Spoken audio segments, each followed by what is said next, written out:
Barely a cloud in the sky. Temperatures right at 70 degrees. A light wind out of the northeast, and we're at Lambeau Field. Cowboys and the Packers. Dallas won the toss, chose to receive. And booted through the back of the end zone. And out comes another rookie. What a start it has been for Rain Dakota Dak Prescott.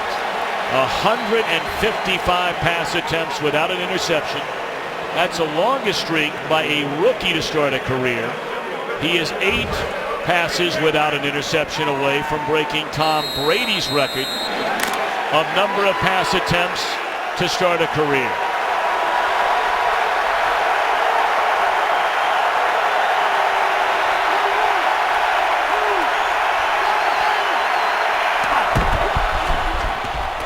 Ezekiel Elliott for a gain of close to 3. Elliott 546 rushing yards so far this year. 11 rushing touchdowns, most in the NFL. Well, when you're picking up nearly 5 yards per carry, you're living large. Last 3 weeks, he's been awfully impressive. He started to see some of the backside cuts that he missed in the first couple of weeks, and this has been an offense that's been on a roll, rushing the football for 3 games. Prescott throws, it's intercepted, but it was blown dead before it ever got started. It looks like someone jumped the line of scrimmage on the Packers side. Offside. Defense number 52, unimpeded to the quarterback. 5-yard penalty. Second down. There's Clay Matthews out here, number 52, and he comes early, but Dallas going into a hurry-up offense. They're at the line of scrimmage, an empty set with Dak Prescott. Seemed to be a little bit of confusion on their part, but they're able to get Clay Matthews with a 5-yard penalty. Green Bay is the least penalized team in the NFL so far this year. So they fake it to Elliott. And a throw to a wide open Jason Witten, and that's a first down to the 45-yard line. The Cowboys, they come out there in their big personnel, and they've got one receiver out wide, and they're going to look like it's going to be run, play action. Dak Prescott, you've got to honor that with him keeping the football. Last week against the New York Giants, the Packers didn't have to honor Eli Manning and his running ability, but Prescott has shown a good ability to throw the ball accurately coming out to his left as he did on that play. Elliott for a second time running room. And the rookie out of Ohio State picks up 11, and that's another Dallas first down. The 171 yards allowed, that's total over the first 4 games by this Green Bay defense, and only the 1995 49ers stingier. This defense, nobody's been able to run the football against them. Some teams have abandoned the run early. Other teams, the Minnesota Vikings, did not match up well against this Packers front. Play fake to Elliott. He can catch it out of the backfield. And he has another first down. Inside the 30 to the 28.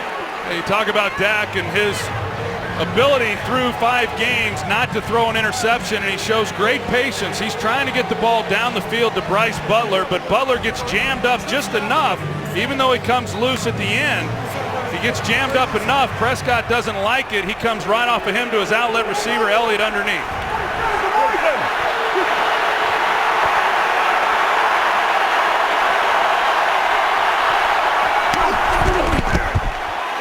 Elliott.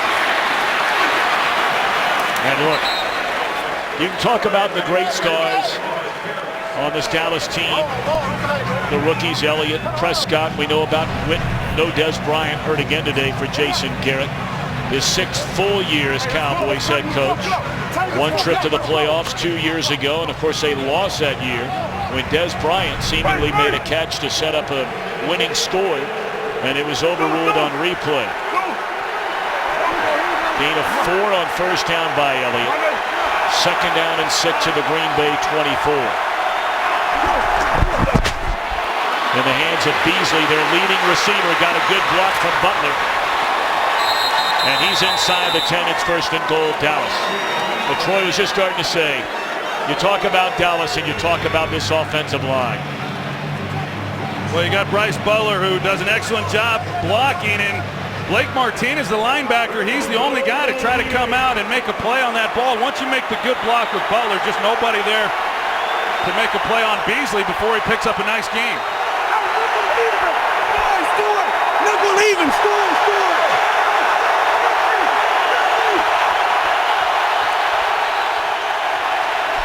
Out of shotgun, first and goal. Prescott, a fake to Elliott. And he's inside the 5, down to the 3. Prescott already has 3 rushing touchdowns this season. Well, you have to honor this. I talked about it earlier. Right here, he crashes, and Prescott is reading this on the read option. As soon as they collapse, and you see Tyron Smith, the left tackle, he comes up on Jake Ryan, who would be responsible for scraping off the edge and taking the quarterback. So a well-designed play by offensive coordinator Linehan, blocking the guy responsible for the quarterback, and Prescott reading the end of line. Boy, look at this power set. And a timeout is called, or is it a penalty flag? There's a flag in the back of the end zone. 12 players on the field. Defense. Half the distance to the goal. Remains second down. Already 2 penalties on this opening drive. We mentioned Green Bay, the least penalized team in the league. Mike McCarthy, what a year he's done. 8 of his 10 teams have been in the playoffs. 7 have won 10 or more in a season. And off to the 3-1 start here, but it's second and goal.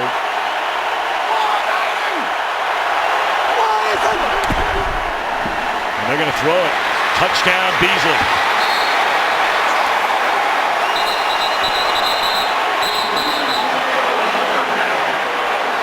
Beasley got his first touchdown of the season a week ago against Cincinnati, and appears to have his second of the year on this opening drive. And what a drive it was by Dallas. Yeah, that drive was too easy for the Dallas Cowboys. They run Beasley in motion. He comes back, and the Packers are in man-to-man coverage. They just run him out in the flat, and just no chance for them to make a play on him in coverage. It was Micah Hyde who was on Beasley, but because he's having to navigate the underneath coverage linebackers, Beasley's able to get a step and a well-thrown ball by Prescott. But to come out, Tom, they average here on the opening drive. We talk about the matchup of the offensive line and how well they're going to run the ball against this Packers defense.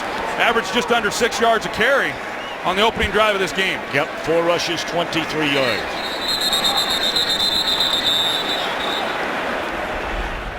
The ruling on the field of a touchdown is under review. Of course, every scoring play and every change of possession is looked at.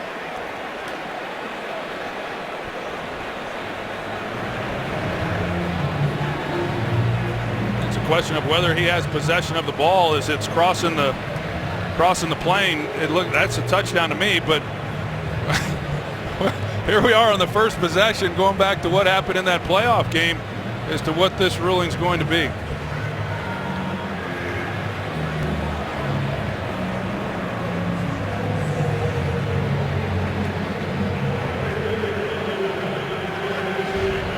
Love the line by Prescott when he said, every time I look for Cole Beasley, that guy's open. Mike Pereira, let's check in with you back in Los Angeles. Are you seeing anything that we might be missing right now? Well, you know what I'm seeing? This is the old process of going to the ground. Is he going directly to the ground, or was he on his feet? And if they deem that he's going to the ground, then when the ball hits and comes out, it's an incomplete pass. You know, they've been really consistent in staying with calls that are being made in the field, but I think there's a strong notion here, because of what they've said about going directly to the ground, that they might consider the on the field stands. Touchdown. So the judiciary says touchdown, Cole Beasley. We thank Mike Pereira as always. He'll be joining us throughout the rest of the afternoon. Well, Mike brings up a good point. I mean, it's all about the process of the catch, and do you make a move? And if it was all one process, then yeah, you got to control the ball through the catch to the ground, and they deemed that he had possession, and once it crosses the goal line, it then was a touchdown. Good snap, good hold, good kick by Dan Bailey.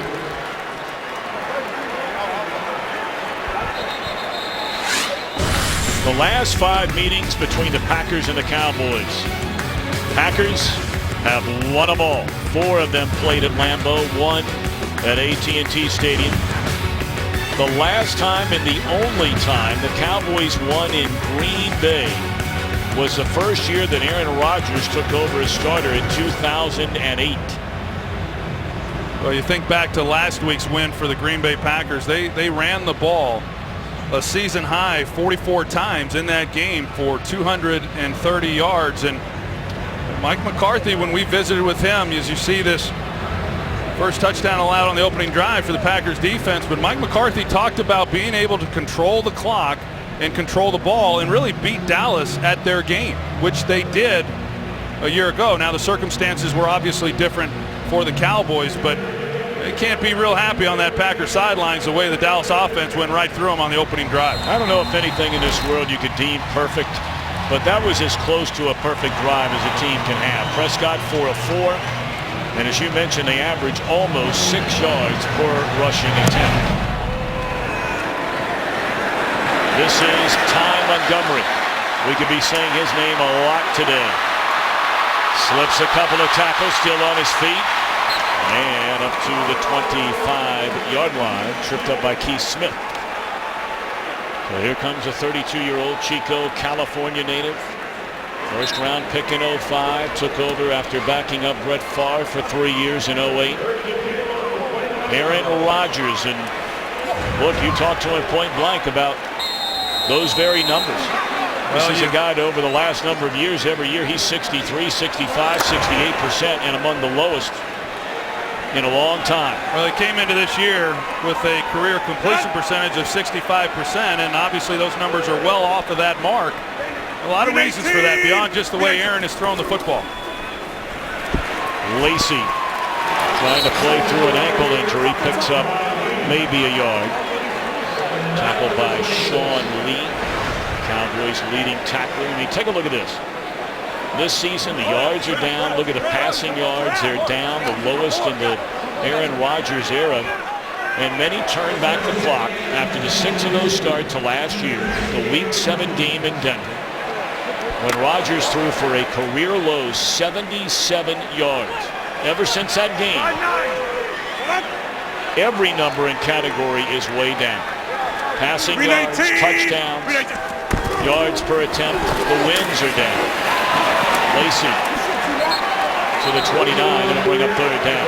I think it was in that Denver game when teams started playing the Packers offense just a little bit differently. You know, they started to play 2 deep looks and against their wide receivers and force them to try to create some separation, allow them to run the football, and they weren't able to do that consistently enough without Jordy Nelson. And the belief was once Jordy comes back, they're going to be back to themselves offensively, and it just hasn't worked quite that way.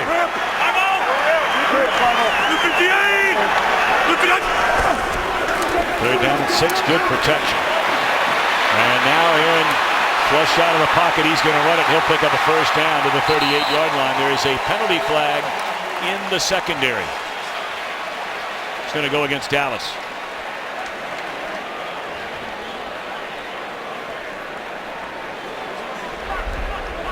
Illegal contact. Defense number 42. It's a 5-yard penalty. 1st down. A veteran, strong safety, good player. Really become a good player year in and year out as Barry Church. You go back and look at that last play, and Aaron Rodgers trying to throw the ball to the corner route here, and that's the contact that was made. That's where Rodgers was going with the football, and once that timing got off, he was able to tuck it and run. But some of those things where receivers have not been able to create separation, have not been able to get Charge open. timeout. Dallas, their first.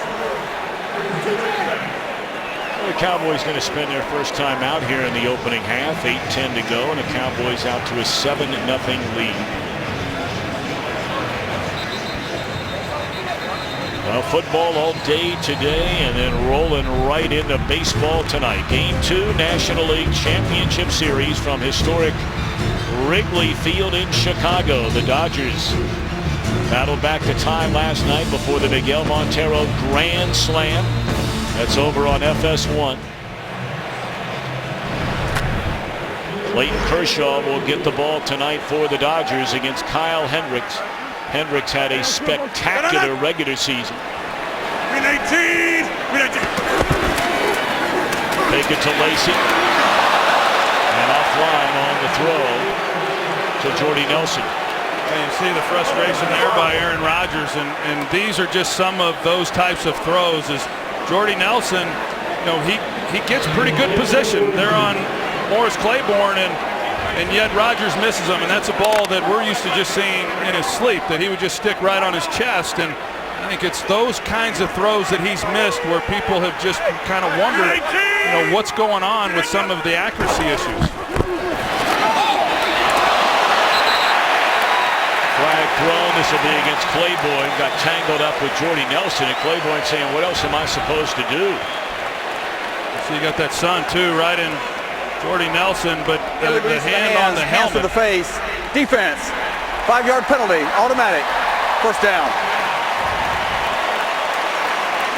Of course, Dallas traded up, you may remember, to choose Claiborne in 2012 with a 6th overall pick. He's had his ups and downs, but they feel like he's playing better than at any point in his still very young career. Well, there's no doubt. I mean, when you're the 6th overall pick, there's high expectations. He's playing his best football, and even Aaron Rodgers commented on how well he was playing for the Cowboys this year. Give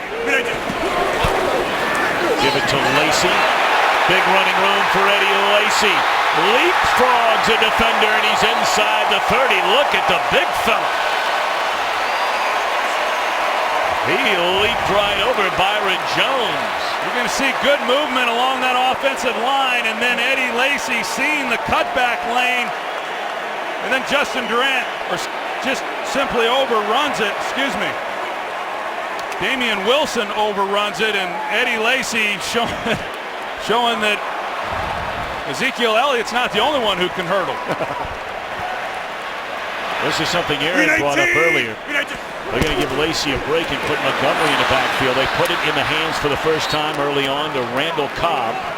Cobb coming off of his first monster game of this season. 9 catches, 108 yards in the win over the New York Giants. Well, look, this offensive line for the Packers all week long, they've talked about how good the Cowboys offensive line is, arguably the best in football, but their line has done a good job as well. I think they've got something to prove, and that was a nice job up front and a big gain for this offense. That's Montgomery. Jones slams him down very close to a first down. He might be just a hair short, which would bring up 3rd and a yard.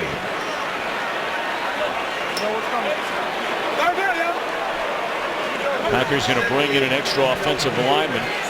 They go up front with Bakhtiari, Taylor, Treader, a first-year starter, Lang and Balaga. Jason Spriggs, 78, has come on. The fullback, not sure he got there. Aaron Ripkowski. In fact, he didn't get there. All right, Troy Aikman, if it's short of a first down, it's 4th down and a yard. Is it in Mike McCarthy's nature to go early on? Well, he's looking right now to see what it is. It looks to me like there's no decision to be made. He's going to go for it on 4th down. He just got jammed up right on the offensive line.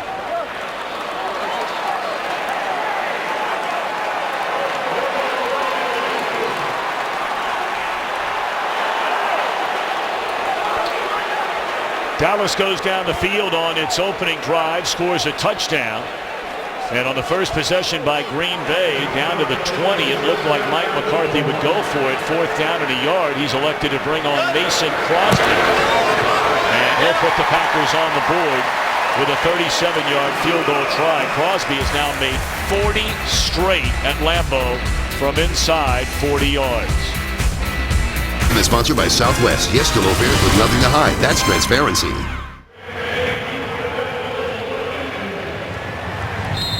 Go back and take a look at that 3rd down play, and you see how Spriggs here, he's back in the fullback position as Lane Taylor is as well, and he just gets blown up. That defensive front slants hard down inside.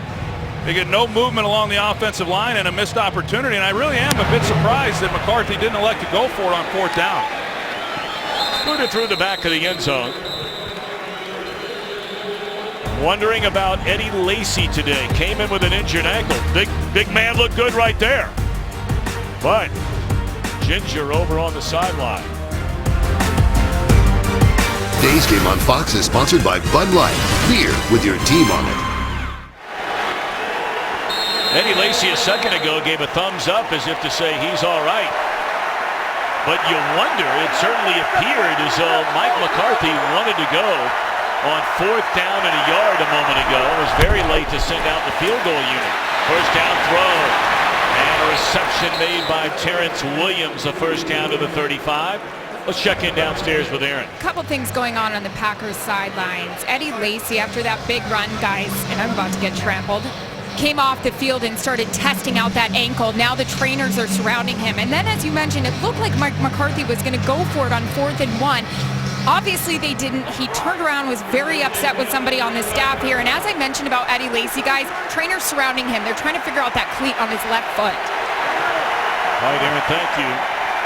You'll never know until after this one's over if he wanted to go for it. Ezekiel Elliott bottled up at the line of scrimmage by big Mike Daniels. Well, the way that Mike McCarthy was looking at his call sheet on 4th down, it sure looked to me like he had no reservations about going for it. That's what his decision was going to be. And I saw him snap and yell something at someone down there, and maybe it was because Eddie Lacy was on the sidelines and couldn't get him back into the game, is why he then decided to go for the field goal and not go for it on 4th down.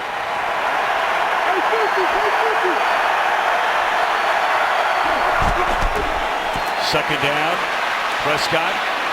Too tall for Witten. It'll bring up 3rd down, and let's check in for the first time today with Carissa Thompson. Thanks, Tom. A crazy game in New Orleans. A ton of offense. Breeze and Newton combined for 7 touchdowns, but it ends on a game-winning 52-yard field goal by Saints rookie Will Lutz. Panthers drop to 1-5. Tom Troyer. Man, what a tough year it's been for the defending NFC champion Carolina Panthers. Starting in week 1 and only 1 win. Well, the Packers defensively have been able to get the Cowboys into 3rd and long. Dallas has been good on this down all year. Well, they're the best in the NFL. 50%. Prescott rolls, throws, and it's caught by Witten, but he'll be denied first down yardage. So the Packer defense will get off the field on this second Dallas possession. This offensive line, again, affording Dak Prescott time in the pocket. He's trying to get the ball to the outside. He reads the coverage well and does not throw the ball into danger, rolls back out to his left. Witten just not deep enough to pick up the first down with the reception. But some of the things that Prescott's been able to do, and usually you confuse a young quarterback and you catch him throwing into some various looks defensively. He just has not done that. Jones on the punt, and Davis a fair catch at the 14-yard line. Well, Rodgers and the Packers move the ball up and down the field. Their first go around, but the Cowboys lead it 7-3. Today's game is sponsored by Chili's $10 3-for-me deal. Chillin' since '75. By Microsoft Surface, the official tablet of the NFL. And by Corona Extra, who invites you to find your beach. Well, I think our distinguished crew spent the entire weekend over at Luna Coffee in De Pere, Wisconsin. While they were bouncing off walls last night. So a first down. Play action and Rodgers to throw it and down the middle of the field, and then it's jarred loose. Was that a catch by Jordy Nelson and then a fumble? And yes is the decision. The catch, a fumble, and a recovery by Dallas. Take a look and see if he definitely had. Yeah, looked to me like he had possession. That's a point of emphasis for the league right now. Anything close, they're going to rule incomplete, but it sure looked like a catch and a fumble. But Jordy Nelson's had a tough couple weeks. He had 3 drops last week, one of which led to an interception off his hands in the red zone. And here in the first quarter, he puts the ball on the ground and gives the Cowboys great offensive field position. And of course, they'll make sure they'll take a look at it as they do on every change of possession or turnover. But it'd be hard to imagine, as Barry Church was the one who delivered the hit to jar it loose, that this would be overturned. Of course, Nelson's come all the way back from the ACL injury, missing all of last year. not quite at 100%. Sometimes those things take a lot longer than just 12 months. Yeah, I talked to him on the field before the game. He feels like he's back where he was, but I think they always feel that way. Play action fake. Prescott steps away from trouble and is able to deliver a strike to Williams, a first down. That is so good by Dak Prescott in the pocket, and he's able to drop back and just have the presence and feel to step up and not panic and then deliver a good ball to Terrence Williams. And that's probably what has impressed me the most about Dak Prescott is his ability, as you see. He just sets the record. Yep. 163. It's ironic that it's Tom Brady's record who he breaks, because a lot of comparisons between those two guys on what's going to happen when a decision has to be made when the starter resumes. Bill Belichick in 01 stayed with Tom Brady when Bledsoe was ready. What's going to happen with the Dallas Cowboys? Well, you better buckle up there, Hall of Famer. I'm going to be asking your opinion of that a little bit later on. That's a hot topic in Big D. I'll get ready. Into the NFL record books goes Dak Prescott. He's hit on 7 of 8, 79 yards and a touchdown. And 163 pass attempts to begin his career without an interception. Had an eye on Ezekiel Elliott there. It's incomplete. Go back and take a look at that previous play, and this is what Dak Prescott did not do in college. He did not take the ball from under center.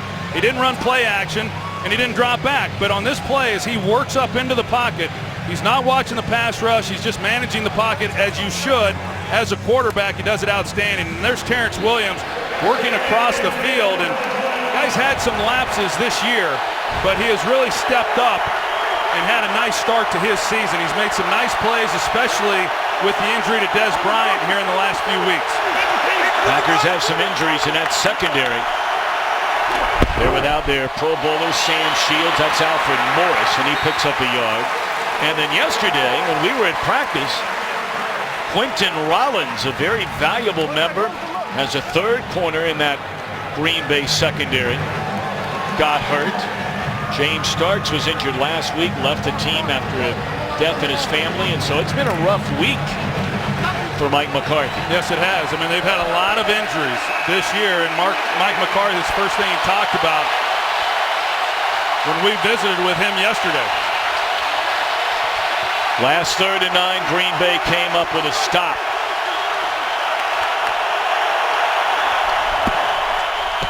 Blitz coming, and it's jarred loose and intercepted.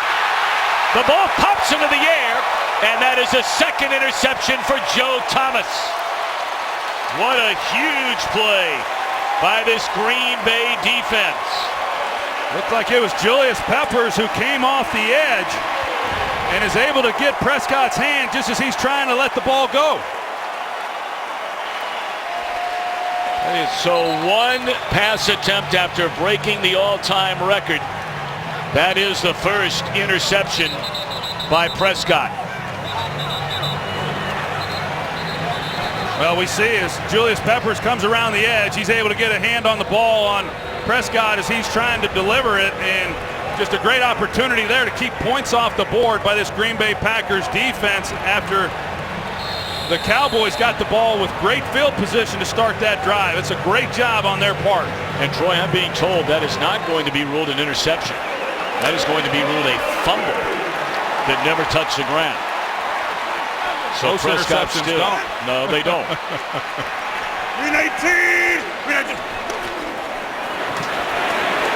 Lacey back in the game off the left side, and that'll be a gain of 3. So again, to repeat, this is not an interception by Prescott. You watch Peppers here as he comes off the edge around Doug Free, and he just keeps playing. You know, for a guy who's his age, now in his 15th year, they're utilizing him and trying to keep his snaps down so he can be fresh on these third down situations. He makes a key play in this ballgame. He is now 36 years young.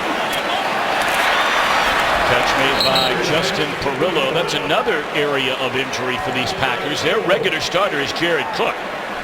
He's out, having left for a second straight game with an ankle injury. So today they go with Rodgers and Perillo.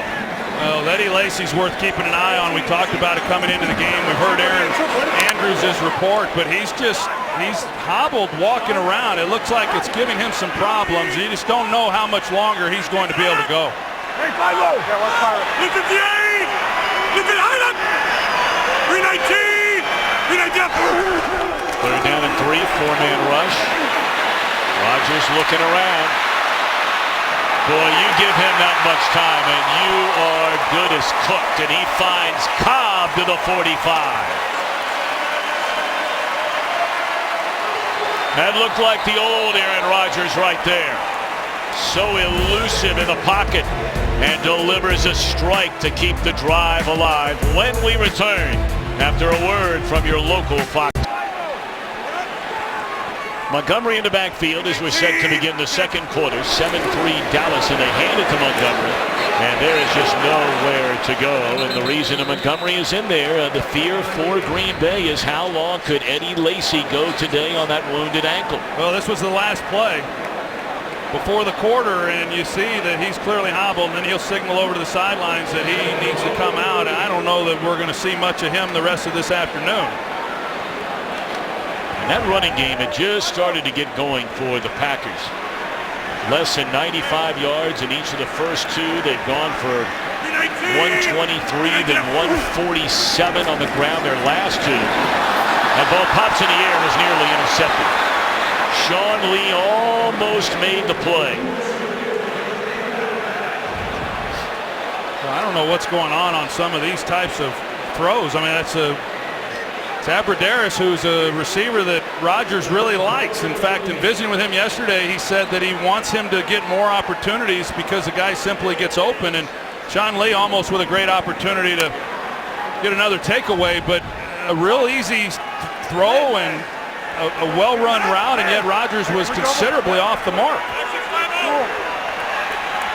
So third down and 12. They need to get to the Dallas 36 to convert on third down, and forever back there is Rodgers. And apparently nobody's open, and down he goes, and a penalty flag comes in. Did Durant grab a hold of that face mask of Aaron Rodgers? Boy, if so, that is a costly penalty. Personal foul, face mask, defense, 15-yard penalty, automatic. First down. Wow, that takes away a 15-yard sack, and it turns into a first down. Yeah, real costly because they got Aaron Rodgers in the rights, and right there is what they get is the headgear. Clearly, the referee's right there watching the whole thing, and a penalty that certainly hurts the Cowboys, and great coverage on the back end of this Cowboys defense. A lot of time, once again, just like last week, for Rodgers to try to find somebody, just nobody able to shake coverage, and Rod Marinelli obviously not happy about that penalty. Marinelli, 67 years young, in his third year as the Cowboys defensive coordinator. Started his coaching career at Rosemead High School in California in 1973.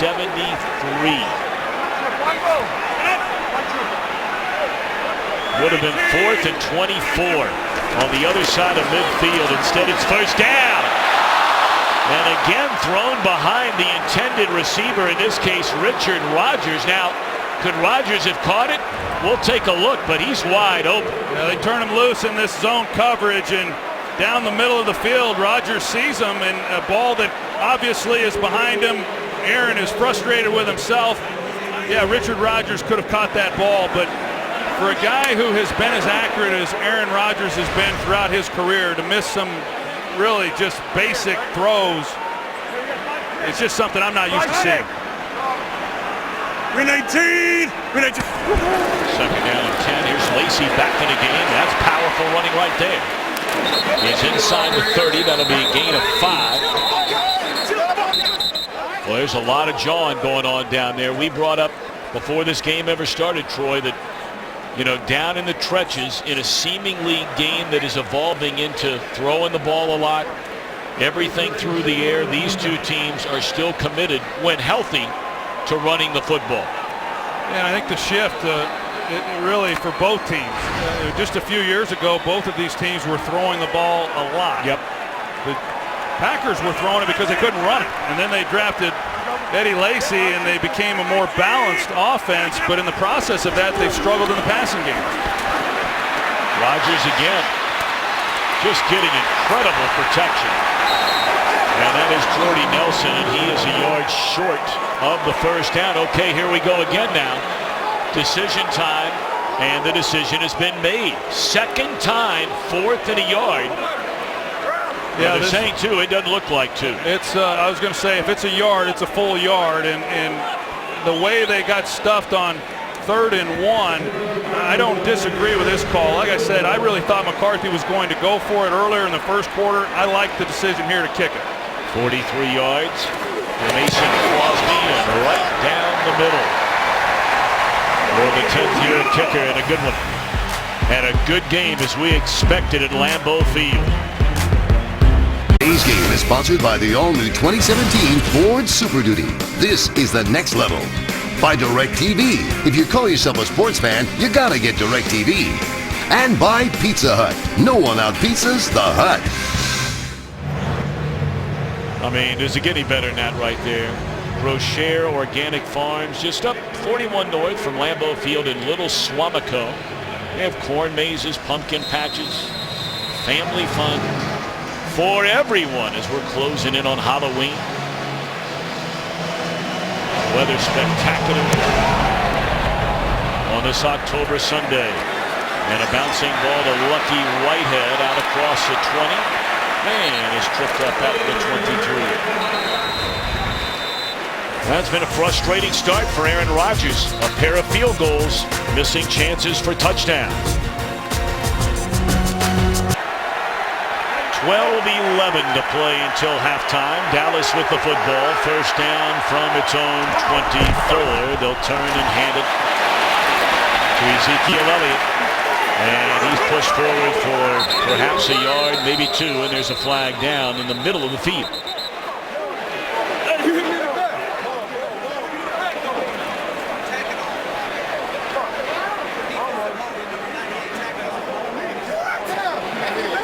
Holding. Defense, number 98. 5-yard penalty, automatic. First down. That's LaTroy Guion, their nose tackle. Meanwhile, Dayton Jones, who's already missed a game this year with a knee injury, just limps off the field. Well, there's LaTroy Guion in the middle. That's who was called for the hold, and that flag came from a long way away. I don't like the call. He got a hold of Travis Frederick, the Pro Bowl center who grew up just down the road in Walworth, Wisconsin. Went to Bigfoot High School. Elliott once more, and he's up to the 35 on first down. Well, nobody sees sports quite like Colin Cowherd and Jason Whitlock. The brains to know, the guts to say it. Catch Colin and Jason. They team up on FS1's daily sports talk show, Speak for Yourself, Wednesdays at 5 p.m. Eastern.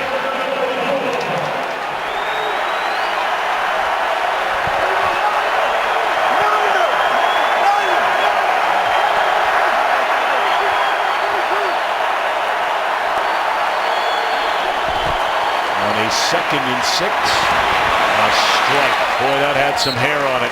And that's a first down to Terrence Williams, who's off for a big start today. It reads it well. They're giving help to the opposite side of the field, and that was the place to go. And right now, another defensive back on the field, on the ground for the Green Bay Packers. And Demarius Randall just came back from injury last week.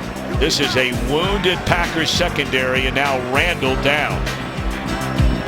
This game is sponsored by the new Bacon King sandwich, only at Burger King.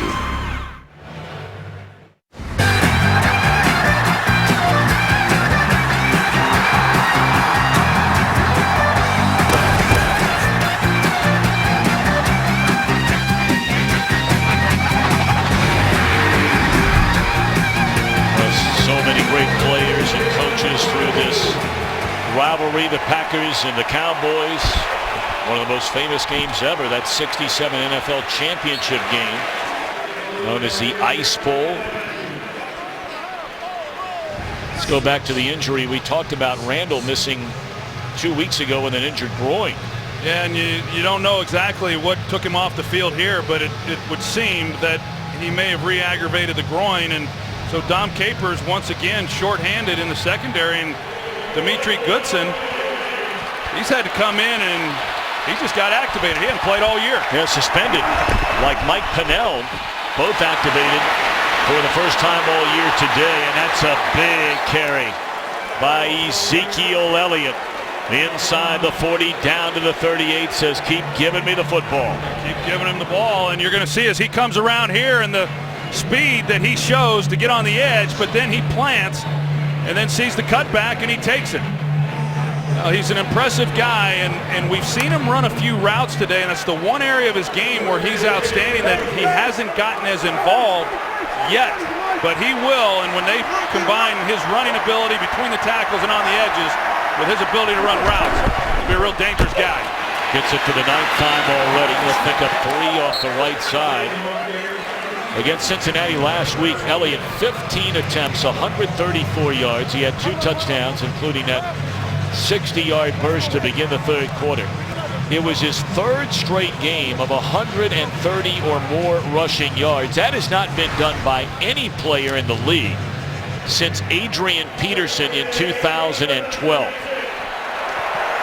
See the balance right now that Dallas is showing offensively.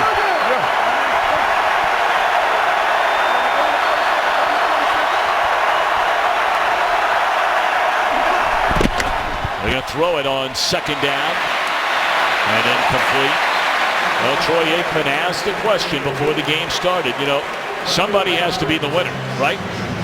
Is it the Dallas run game or the Green Bay run defense? Well, right now in this first half, it's been the Dallas offensive line. They've run the ball well. They had the turnover, obviously, but they've been able to get Ezekiel Elliott going. But the big thing right now is Dallas has not been as good here in this game so far on this down here, 3rd and long.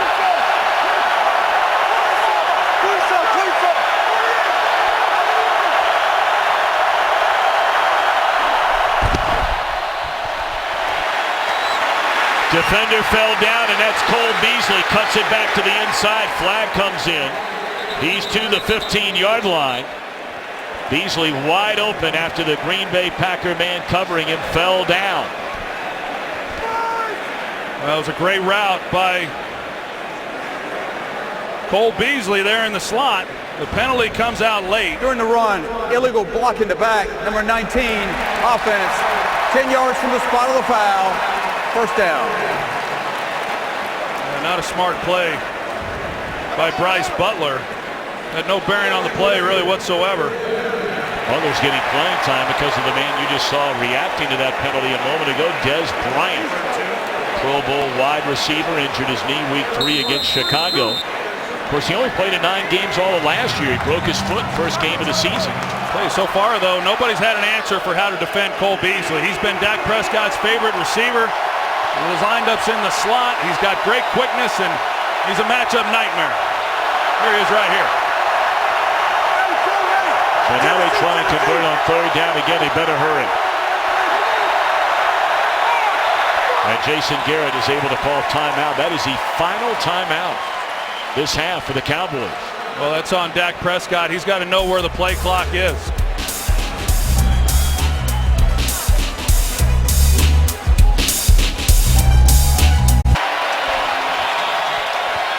Cowboys have been spectacular on 3rd down. That's on 3rd and less than 4. They're at 50% on the year. Best in the league. 3rd and 3. Contact made, flag comes in, and that's a player we mentioned a moment ago playing for the first time after being activated yesterday, Dimitri Goodson. You can see they turned Cole Pass Beasley interference. loose. He's just... Defense, number 39. By rule, the ball is placed at the spot of the foul. Automatic, 1st down. Just a break in coverage by the Packers defensively to allow Cole Beasley to just come off the line of scrimmage and find the hole within that zone. Nobody near him. Dimitri Goodson has to leave his man on the outside just to come in and try to make a play on the ball, and he plays right through Beasley, and it was a clear pass interference. Goodson played in 14 games, but not a lot of snaps on defense a season ago. But unless they can get Randall back, and it's looking doubtful, Woodson may have to play the rest of this game. He hasn't played all year. Look at this protection. Now Prescott drops the ball. And who covered it up? It's still loose down there. Well, he had nothing but daylight in front of him. And the ball slips out of his hand. Yeah, he had the edge, as you're going to see. He had Butler, who's going to come across the middle, but he doesn't see him. And as he rolls out, the Packers lose contain. He just simply drops the ball, and we're still trying to uncover exactly who has it. I think Mike Pennell is livid. They're going to give this football back to the Cowboys. Yeah, it was hard to imagine. Ruling on the field is it. recovery by Dallas, taken away in the pile. It's second down. There were 2 or 3 Packers there initially to make a play. Nobody was able to get on it. As you still see it, and they're still scrambling for it at the bottom. And Fredericks down there at the bottom of the pile. Tyron Smith, Nick Perry. A loss of 10. Second down and 20 at the Green Bay 34. Elliott spun down inside the 32 at 27 by Perry. Perry really playing good football. Number 1 pick out of SC in 2012. Already has a career high with 4.5 sacks so far this year. And there you look at Demarius Randall headed to the Green Bay locker room. Well, shoot, they lost Quentin Rollins yesterday. He was all set to go. He gets injured in what essentially is a walkthrough. And he was unable to go. He was a scratch. And, of course, both on the heels of Sam Shields being out. They lay it off to Elliott. Well, I tell you what, he's not afraid to take on tacklers, but he's short. For more on Randall, here's Aaron. Yeah, you guys mentioned this Packers secondary hit hard by injuries. Cornerback Demarius Randall, you said walking off right here, guys. He was out last week with the groin. Looks like he re-injured it again. They're telling us he's questionable to return. Aaron Andrews, thank you very much. So out comes one of the best in all of football, and that's Dan Bailey. Yeah, he's proven human this year. He's missed 2 already this year from this distance, but he's typically automatic. Well, he's battled a back injury all year. 44-yard attempt. And that is right down the middle. 10-6. Prescott and the Cowboys in front.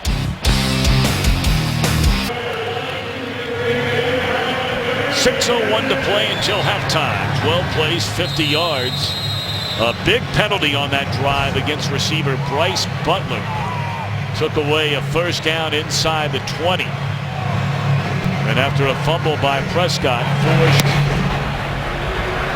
to a Dan Bailey field goal. Janice will take a knee. I want to introduce you to Jessica Bauman, wife, mother of 2, diagnosed with breast cancer 5 years ago. And thanks to Fox 11 here in Green Bay in the NFL, Jessica and her beautiful family got the red carpet treatment today, part of the football and the family campaign. As you know, October is Breast Cancer Awareness Month, and we encourage everyone to join the fight against breast cancer. Hanging out with a Hall of Famer Troy Aikman before the game today. It was great having them in the booth. As you take a look at them there, and their favorite player, all of them in Jordy Nelson jerseys. They said their second favorite player, I was waiting for them to say Aaron Rodgers. They said Jared Cook, who just joined the team. Yeah, he just came over as a free agent from the Rams, although he is out injured today. Lacey back in the game. Tell you what, he's moving pretty well, and there's another leapfrog of the defender. They have him listed at 234. If he weighs 234, I weigh 234. Yeah, he's not 234. He's more like 254, and weight was an issue for him last year, but when he's able to do these kinds of things, he's awfully dangerous, and he's a hard man to tackle. He's got great size. He showed it last week. You know, he ran the ball well last week against the Giants, and there were a lot of times in that game there was nothing there, and he just carried defenders with him. That time, offensive line does an excellent job creating that backside cut. And you have to be encouraged if you're a Packer fan that after that run, they're going to give it to him again. Although he is stuffed at the line of scrimmage this time by Terrell McClain. McClain coming off a great game, 2 sacks in the win over the Bengals. Well, Terrell McClain, he is excellent in his ability to get up the field and make a play then on Eddie Lacy. And he, as you said, Tom, he's had a great year. And I know in visiting with Sean Lee, he said he's been one of the big differences for this defense from where they were a year ago. McClain went down last year, the second game of the season, and not many people have talked about what that did to them up front, but he's healthy and he's playing lights out. Well, he's only played in 15 games in the last 2.5 years, so you really don't know what you have out of McClain. Rodgers slings it across the middle and finds Devontae Adams to the 42-yard line. This pass protection is ridiculous. I mean, watch the amount of time that he has to stand there. Even he started getting a little nervous, saying somebody's got to be coming from somewhere. He has time to let those guys get down the field and find a hole, and I don't care who you are as a defensive secondary. With that kind of time, any quarterback in this league is going to carve you up. Oscar, yeah, 5-0. Very little, if any, pressure on Rodgers so far today. That is not the forte of this Dallas defense. They had a good game against the Bengals last week, but pass rush has been missing. They dump it off the top, and that's a huge loss. Let's check in back in Los Angeles with Carissa Thompson. Thanks, Tom. We head to Seattle. The Hawks were up 7-3. Russell Wilson hands it off to rookie Alex Collins for that 2-yard score. The 5th-round pick out of Arkansas's first touchdown. The Hawks up 14-3. All right, Miss Thompson, thank you. In Seattle, off to an excellent start so far this year, even with an injured quarterback in Russell Wilson. Arizona started 1-3, got a win last week trying to get back on track. Well, I think you look around the league now, you never know exactly what teams are going to be, but now through 5 weeks, we're getting a pretty good picture. Lacy takes a big hit from Lee. Collins also in on the tackle, got a big chunk of that loss back. But it brings up 3rd down, and let's see, it'll be a 3rd and 10. I tell you, Eddie Lacy, he's just fighting through this. As you see, they're trying to sub, and Aaron Rodgers wants to get a snap off as Dallas. And here he gets it. Yep, they got him, and he's got a free play. They're going to blow it dead.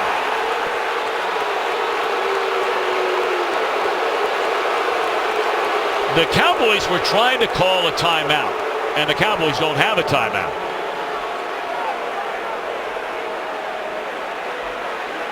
They're going to huddle up and see if they can work their way through this. The Cowboys were trying to sub. I didn't see Green Bay subbing any of their players.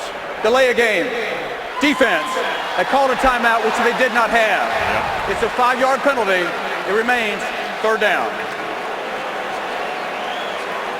And once Aaron Rodgers is the best in the business at catching a team trying to sub their defensive players, and Justin Durant right there in the middle, he's calling the timeout. The officials lose track that the Cowboys don't have any, and Aaron Rodgers is frustrated with that because he gets a free play, and we've seen how many times he takes a shot with a free play and makes something big happen. Mike Pereira, there's a lot going on right there.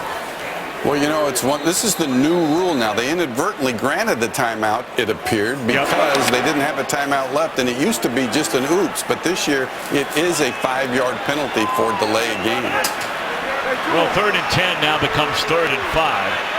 And Lacy in motion alongside Rodgers. I think Rodgers still would have liked that free play rather than 5 yards. No doubt.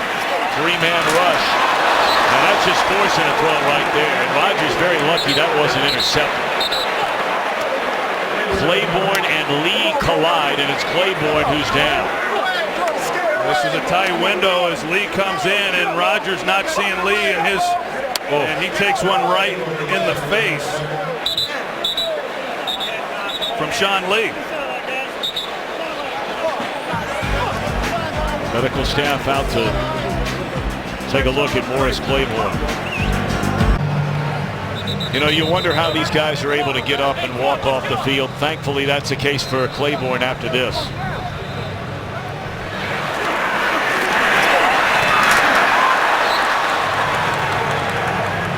Morris Claiborne certainly not expecting to get hit, on that particular play from the inside with Sean Lee. And we'll see what the Packers here are going to do on 4th down. It would be what, Tom, a 55-yarder or so if they tried the field goal. Mason Crosby has not attempted a 50-plus yarder yet this season, and the Packers are going for it on 4th and 5. Well, they sent Crosby out on the field and then told him to come back, and Dallas was scrambling on defense to adjust. Well, you got to worry about the hard count with Aaron Rodgers. He's awfully good at it. That gave him the first down. Well, they're going to play it. 3-man rush. Great protection.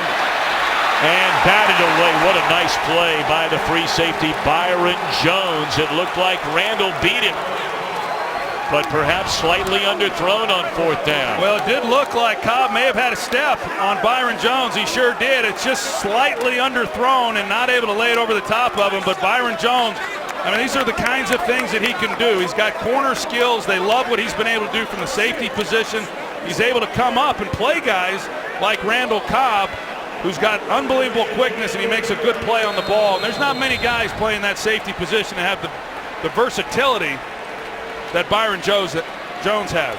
But at the end of the day, it did appear, and you pointed it out, Troy, that Cobb had him beat. And those are throws we're used to seeing Aaron Rodgers make.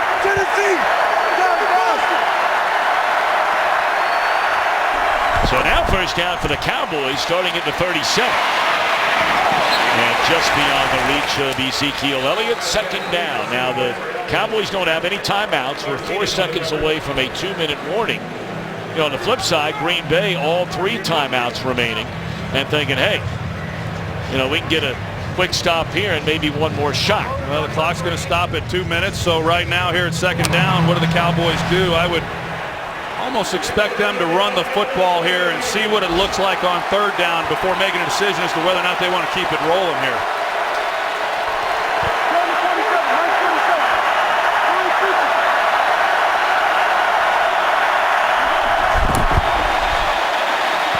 Prescott down the middle of the field. That is outstanding coverage.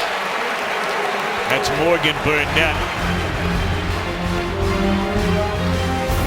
Been a frustrating start for Rodgers. His team trails 10-6. Follow your favorite team all season long. Go to iTunes.com/NFL.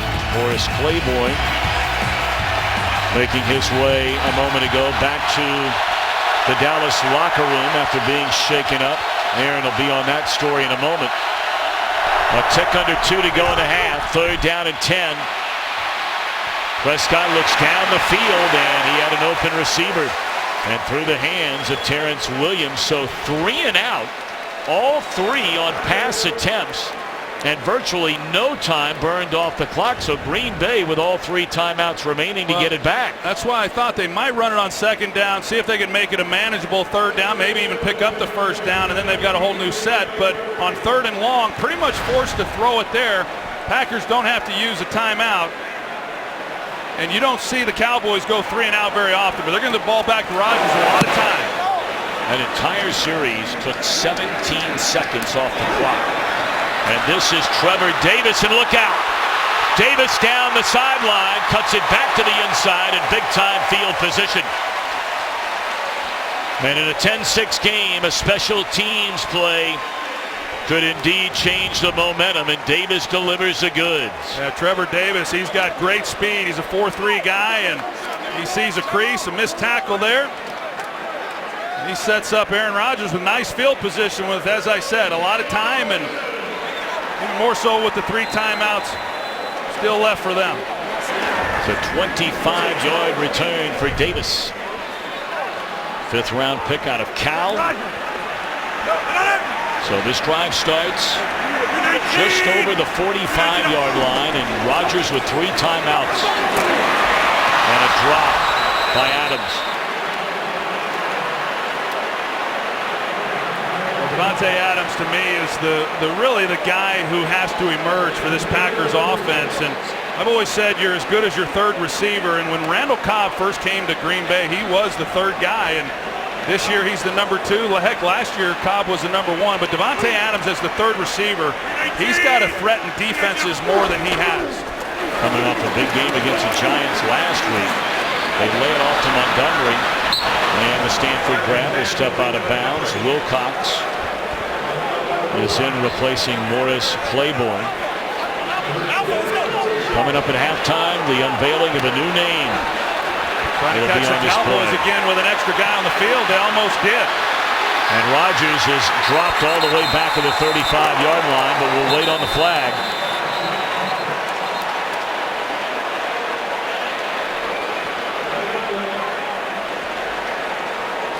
Boy, you're right about Rodgers and those free plays through 12 the players years. on the field on the defense. 5-yard penalty. Yeah, I didn't see the flag come out, down. but you're going to see him running off here, trying to get off and just barely not able to get to the sidelines. But yeah, Rodgers is as good as there is. I mean, he keeps an eye on that, and I'm really surprised after they got him the last time that they would be trying to substitute in this situation against this quarterback. Nobody does it better. Well, they're loaded up with players in the secondary right now. Jeff Heath is in the game. They're one-on-one across the board right now if they want to take a shot. 3-man rush.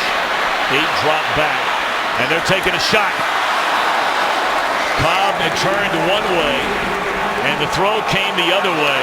And again, there's a case of Cobb getting behind the safety. This should have been 6. Yeah, Rodgers just doesn't see it right away. And the angle, once he does to the sideline, would have run him right out of bounds. So in order to have any opportunity, he had to lead him to his upfield shoulder. That's a tough play for Randall Cobb. But this offense has just lacked big plays. They have yet to have a 20-yard completion in this game, and they haven't had many all year.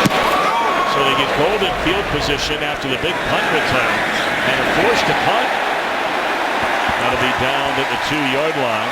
Jacob Shum getting a rare round of applause.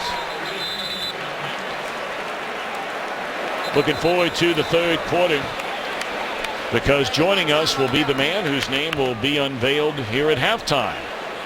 We'll leave you with that thought. A little better weather than the last time he was here on Thanksgiving, and this crowd they're sure excited about Brett Favre coming out, and he's excited to be receiving that Hall of Fame ring that they're going to present him with. And I don't know, this is an unbelievable stadium here at Lambeau Field, but it just seems like it's been lacking something, and that's Favre's name up there with some of these other Packer greats. That will change in a matter of minutes.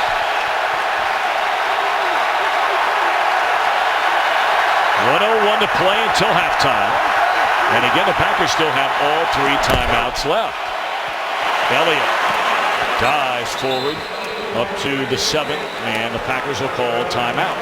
3 seconds go by. Coming up at halftime, how about it, Kurt Menefee back in Los Angeles. Coming up on the Visa halftime, Carson Wentz and the Eagles lose their 2nd straight, while Washington wins its 4th in a row. The Dolphins score a huge upset over the Steelers in Miami, and the Giants come up big late in the game in their win over the Ravens. It's all coming up on the Visa halftime. All right, Kurt and company, looking forward to that. And yeah, it's been a familiar sight, and it's going back longer than just a couple of weeks. Aaron Rodgers shaking his head when he's looking for answers, quite honestly. 10 of 17, only 74 passing yards.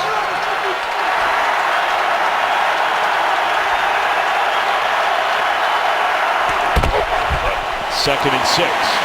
Elliott short of a first down. And, you know, Troy, really, this half has been a microcosm, if you will, of the way they're talking about the Packers offense overall, you know, or their team overall. They're saying, look, we may not be doing the things offensively we're used to doing, but the bottom line is we're 3-1. Today, they're not doing what they want to do, but they're only down 10-6. Well, they're right in this ball game, and yet, regardless of whatever they do say, I mean, there is frustration. The bar is pretty high here in Green Bay for what they are accustomed to doing offensively, especially, you know, for Aaron Rodgers. But I also know, you know, offensive football, it's a funny thing. I mean, you can lose confidence, you can lose momentum in a hurry, but you can also regain it in a hurry. They just have not been able to make enough plays consistently and consistently convert on 3rd down to sustain these drives. And I know it's been very frustrating for number 12. gives as much as he wants to downplay it. All right, so a 3rd down and a yard. And they hand it off to Lucky Whitehead. And look out. Whitehead dragged out of bounds at the 40-yard line, stopping the clock with 40 seconds left. And now all of a sudden the Cowboys thinking about a field goal, and there he is, about to receive his Hall of Fame ring here shortly. Looks like Favre wore his best Sunday clothes today, too. So you guys are already in the Hall of Fame to get away with saying that. I wasn't going to go there. I was going to say, did he lose his razor again? He's the best. He's the best. I'm looking forward to having him up here in the 3rd quarter. We'll visit with him a little bit. I'm excited about this crowd's reaction, too, when it comes out. All right, out of the shotgun, Prescott steps, throws a long ball. Defender fell down. And it is caught by Williams. He will step out of bounds at the 20-yard line. Tell if he ran a double move out there or not. You know, he kind of starts like he's going to the inside and just completely turns around Ladarius Gunter. And in this situation, you just can't give up that type of play up the sideline. That is a 42-yard reception. So you go the big run by Whitehead. Just his 4th carry all year long. Now the big pass play. Cowboys thinking touchdown. And it is a touchdown on the throw to Bryce Butler. How about the rookie quarterback, Dak Prescott, delivering that throw right on the button? Well, they beat Ladarius Gunter on the play before, and Prescott comes right back to him with, this time, Bryce Butler. He just runs right by him and waiting to see if he secures the ball, which he does, and Prescott puts the ball right on the money. That's a heck of a drive by the Cowboys here at the end of this 1st half, but there's a lot of mistakes and some bad football defensively by this Packers defense. That is 97 yards on 5 plays, taking 34 seconds. You know, it's just incredible how Prescott even found himself in this position to begin with. When they drafted him, bear in mind they had 2 fourth round draft choices. 2 of them. He was the 2nd 4th round draft pick of the Cowboys. And he was a 135th pick overall. And on this drive, when you're thinking, all right, they want to just run out the clock, they're out of timeouts.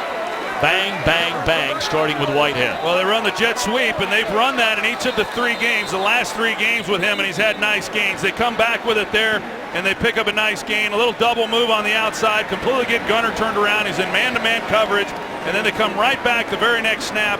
They get Butler in behind Gunter, and a perfectly thrown ball to cap off that drive. 97 yards, as you said, for a touchdown, and that's just some bad football, really, defensively, giving up those kinds of points with very little time on the clock and no timeouts for the Cowboys. Prescott went into training camp as a number 3 quarterback, and they were perfectly content for that to happen in his rookie year, but how it changed quickly. Kellen Moore, the designated number 2 quarterback, breaks his leg the first week of training camp. All right, so now Prescott's moved up to number 2, but a lot of rumors that they go find a veteran quarterback. And there were a lot of them out there. Then the 3rd preseason game, Tony Romo injures his back against Seattle. Meanwhile, when Prescott played, he was doing a great job. He didn't throw an interception in the preseason.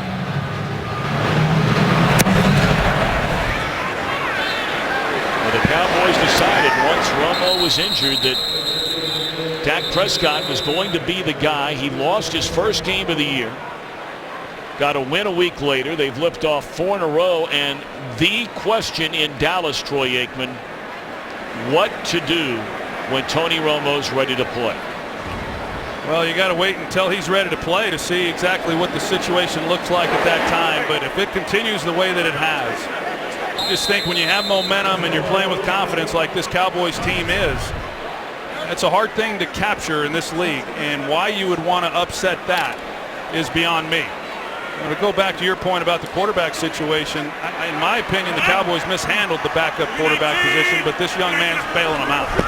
No one expected him to be playing. Nice pickup. 22 seconds left on a catch made by the tight end Richard Rodgers. Obviously, the Packers are not going conservative here. When you think about it, Tom, the Cowboys got a franchise quarterback in Tony Romo who was undrafted. And it appears they have a franchise quarterback who they drafted in the 4th round. History will tell you that you do not find a first-round quarterback beyond the first 36 picks or so in the NFL draft. So for the Cowboys to potentially have 2 franchise quarterbacks and only have drafted 1 in the 4th, that really says a lot. Really does. And now they swing it again. This time to Montgomery. He has a first down across midfield. Packers will spend a timeout. And that will be the final timeout, I believe, for the Packers in the half. 15 seconds remaining, and Brett Favre, he's laughing about that line you had about his Sunday's best he's today. Checking that phone. He's laughing at a text somebody sent him, I guess, but good for him. Now let me ask you, do you have that jacket at home? Last time I checked, I did. I mean, but it's like rings a lot of times. You'll ask a guy who's got a Super Bowl ring or, a World Series ring. They're like, I don't even know where it is. Maybe he's texting this guy. No, I know exactly where my jacket is, Tom. All right. Just want to make sure. Along with my rings. Pocket.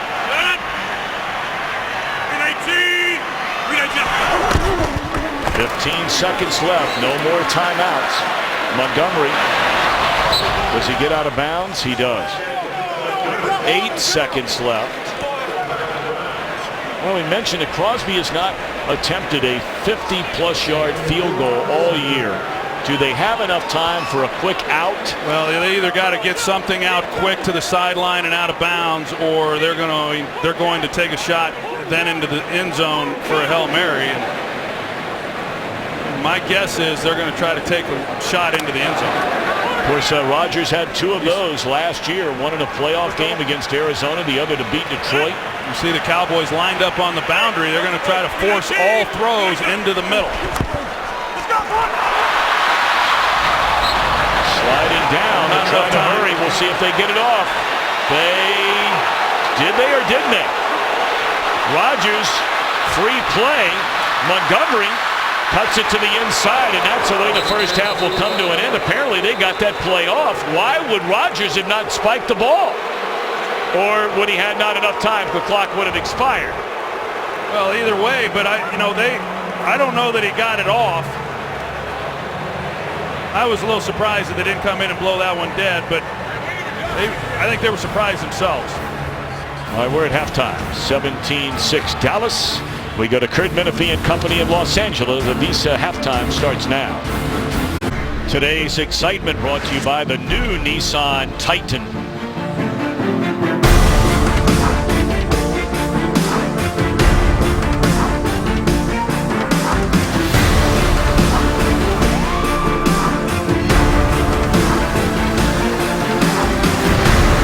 That's today's excitement brought to you by the new Nissan Titan.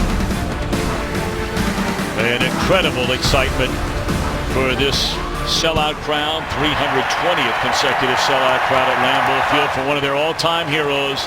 Brett Favre came here in a trade from Atlanta in 1992.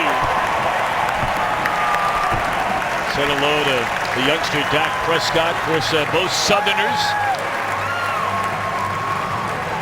Prescott from Louisiana, and of course Brett Favre from Mississippi. And Brett Favre is on his way up to our Fox television booth here at Lambeau Field, and we'll welcome him in momentarily. Looking forward to having him up here. Well, he thrilled this crowd for a number of years. They gave him a great reception when he came out. Good to see his name out there once again. His number was already retired back on Thanksgiving of last year. 17-6 at halftime, and we check in downstairs with Aaron. All right, let's start with Jason Garrett, who said for his offense, obviously very happy with the first and the last drive. He said some things we need to be more efficient on. Let's start with the 3rd down. Also, it's very obvious for his defense, as he pointed out to me. We have to get to Aaron Rodgers. One note for Dallas's defense, so they will be without cornerback Morris Claiborne, guys.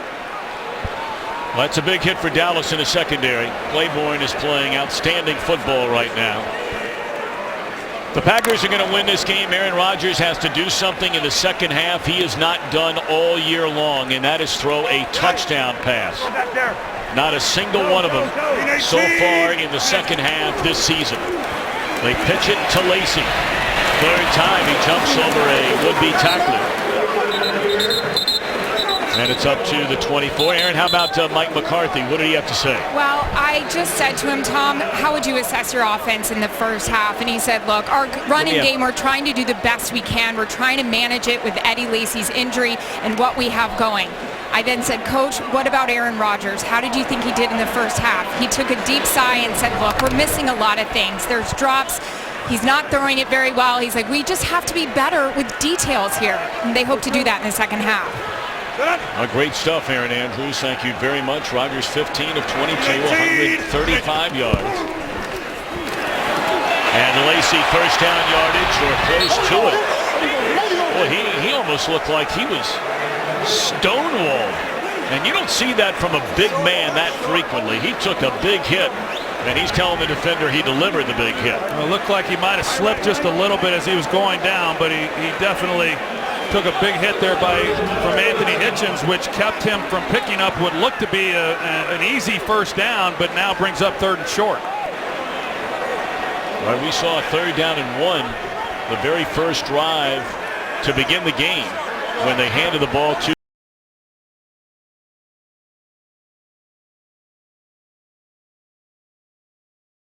Lacy, and he will get a first down. He's been airborne almost as much as he's been on the ground. Well, and I'll tell you that he would be able to in the early going when he left the game initially. I wasn't so sure he would even get back in the game, and he's made some nice runs. He's finished some runs. He's run tough. He's given them all they got. That was a big 3rd down conversion there. We heard Aaron Andrews talk about Jason Garrett, unhappy with their 3rd downs. Not converting. Neither offense has really been good in this game where that was a strength coming in. Lacy cuts it back to the inside, and he's up to the 40-yard line. That'll be a gain of 4, close to 5. He's still on his feet. The whistle had been blown, though. Well, one of the best news shows of the fall season is Lethal Weapon.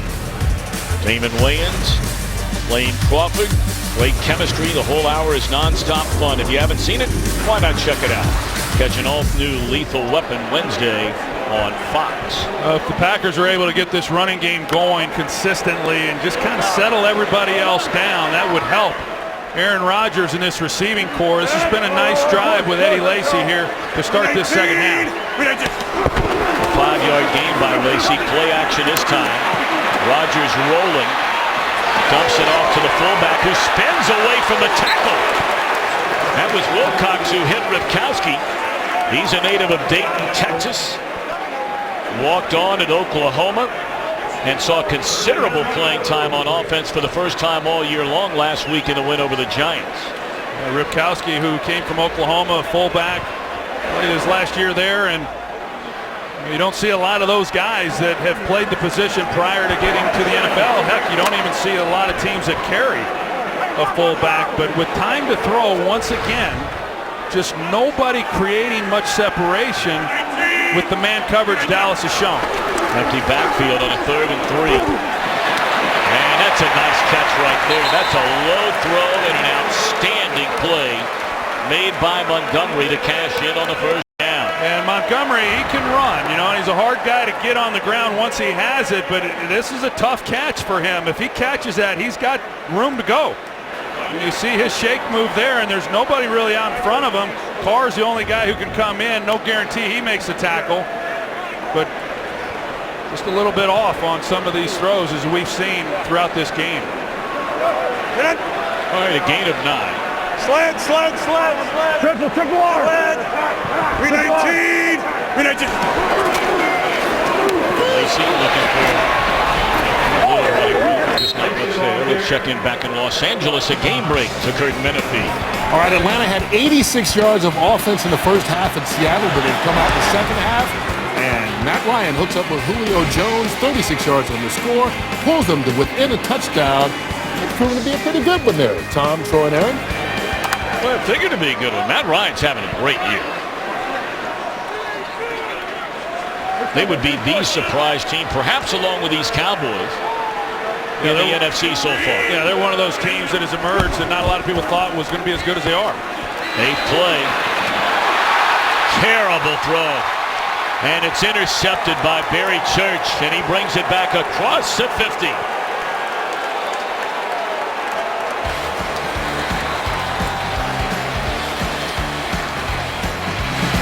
Today's game on Fox is sponsored by Southwest. Yes to low fares with nothing to hide. That's transparency. By Nissan, innovation that excites. And by State Farm, here to help life go right. Big turnover. First interception thrown today, the 4th so far this year by Rodgers. On this opening possession of the second half, and now the Cowboys on offense give it to Ezekiel Elliott. And Elliott stiff arms and then shoved to the turf, but all the way inside the 25. Let's go back to the interception a moment ago. Well, Barry Church initially lines up like he's going to double the outside on Jordy Nelson, but instead he drops down. Aaron Rodgers never looks to his left where he has one-on-one coverage and starts to work the middle, but when he comes back to that deep crosser, Church falls underneath the route, and that's just simply Aaron Rodgers being confused by the pre-snap coverage look and not reading it through. That was a 25-yard carry by Ezekiel Elliott. It's the first time this year they've allowed a 20-yard run. Yeah, this is, on that particular play, we've seen some missed throws where he's been a little off. You know, heck, having said that, he completed 68% there in the first half of this game. But on that play there, just once the ball was snapped, not really recognizing what was happening and completely lost sight of the safety, Barry Church. Look at this defense right now for the Packers, 17-6 ball game. Momentum clearly changed at the end of that half. They got a chance to blow this thing open. Under 9 to go in the hands of Beasley. And he has a first down and then some inside the 20, the 10, and down to the 7-yard line. Got an outstanding block, a couple of them, by Witten and Terrence Williams. It's like Dak Prescott said, you said it earlier, that Cole Beasley, he's just simply a guy who makes plays, and this is basically an extension of the run game. Wide receiver screen, athletic lineman, they get him out in front, and a nice pickup for the Cowboys. Tyron Smith showing his athleticism, and he's missed a couple games. Heck, he's been playing with a bulging disc in his back. Didn't slow him down there. Well, he was able to come back and play against the Bengals last week after missing 2 games. And here's Elliott.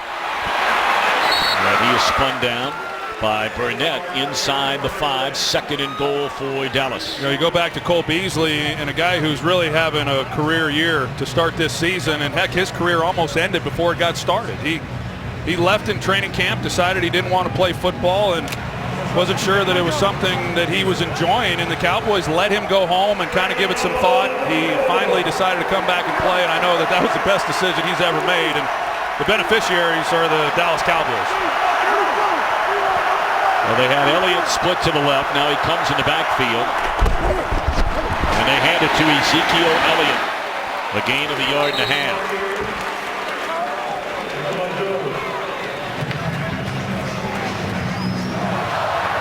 And now we'll see what Dallas elects to do and whether they're going to put the ball in the air, or as we've seen already from Prescott, he's really dangerous in this part of the field, making a defense defend him as well. If they get out of those lanes and they don't contain, he's a guy who's certainly capable of tucking it and running with power.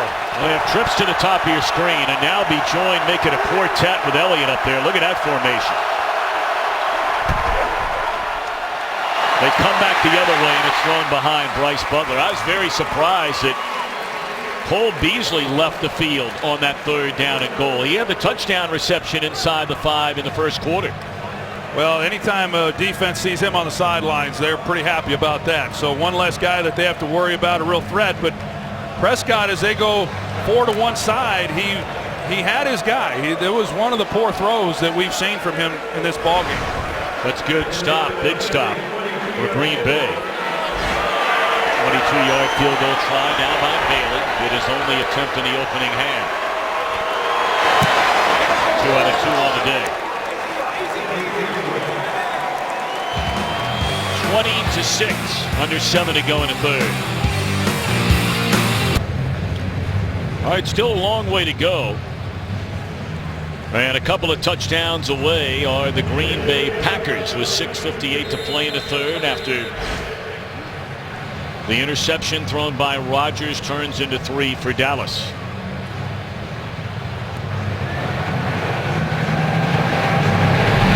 Bailey spins it away.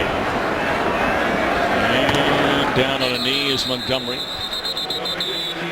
We'll see if Rodgers and company can get it going. This game is sponsored by Verizon. Join the Better Network because better matters.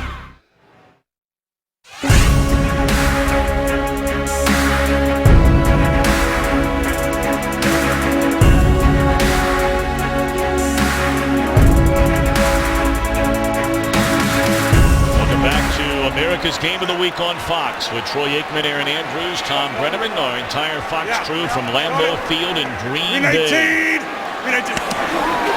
First down for Rodgers, who runs away from trouble, and he'll just tuck it away and run out of bounds after a gain of a yard on first down. The Cowboys go to a single high safety. They drop the other guy down, and it's man-to-man, and you know, that's what Aaron Rodgers is looking at. There's just not a lot of separation at times for him to get the ball to somebody, and then he starts to feel some of that pressure. And so the timing of what you would like to have as a quarterback, drop back ball comes out. You get off of that, and then you start not trusting that things are going to come up the way that they're supposed to. Second down, they give it to Lacy. He lost his footing trying to cut it back to the inside. Causing the disruption again was Terrell McClain. I tell you what, it is infrequent for a long time that you come to Lambeau Field in Green Bay and hear boos from the crowd. This is unquestionably one of the most supportive fan base in any sport in the United States and all of North America. But clearly there is frustration in this building right now with this offense. Well, there's definitely a lot of restlessness. They came here to celebrate Brett Favre, and this offense, they've been watching this for quite some time. It's been an offense going back to last year that has struggled more in recent games than when they've played well. Third down, big hit delivered by Lee, but able to hang on to the football is Davante Adams. And he's still down on the field. That is a first down catch. Goodness gracious, how do these guys do it? Well, anytime you're running the slant route, and there's Sean Lee once again coming from the inside, just like when he took out Morris Claiborne. And you know, Davante Adams, you play wide receiver in this league and you run that slant, you know that there's potential to get hit like that, and you just hope that he's okay. It was a tough catch and a tough hit by Sean Lee.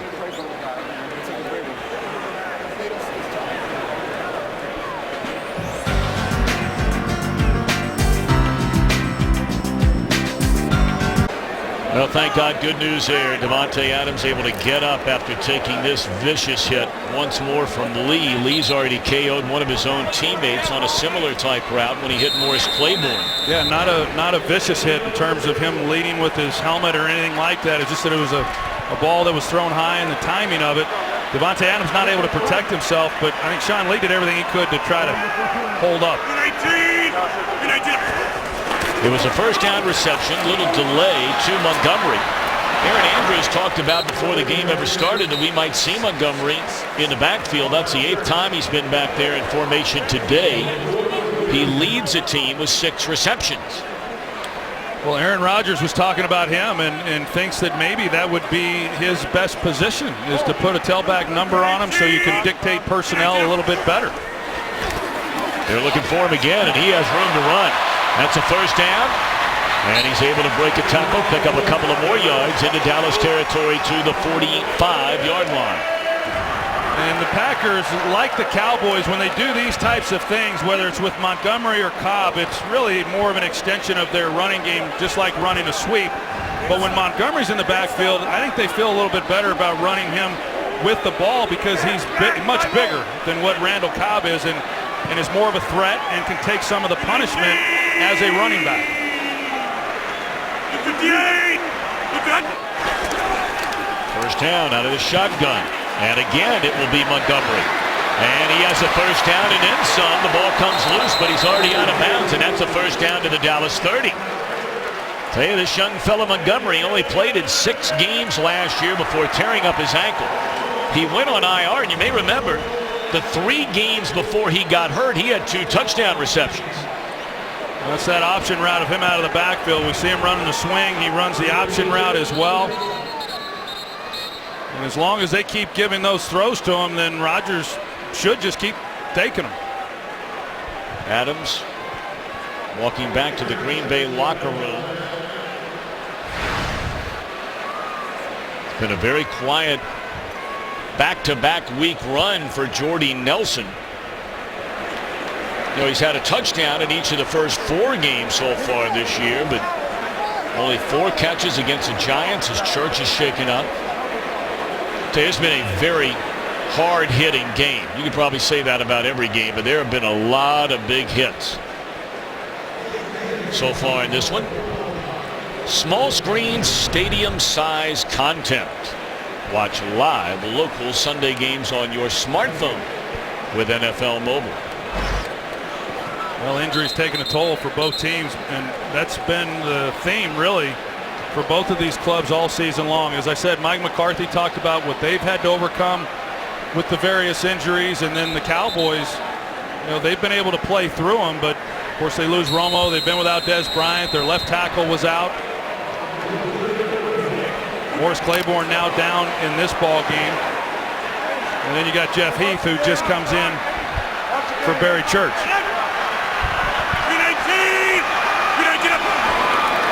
First down. Well, they set up the screen, but somebody didn't get to where they're supposed to be, and I think that was Montgomery. Now, either he got blown up on the play, or, you know, this is a good wide receiver. You're asking to be a running back. Well, he's trying to get through the line, and you're going to see Malik Collins. He does a spin move there in the middle, and it's right where Ty Montgomery was trying to get through that little gap.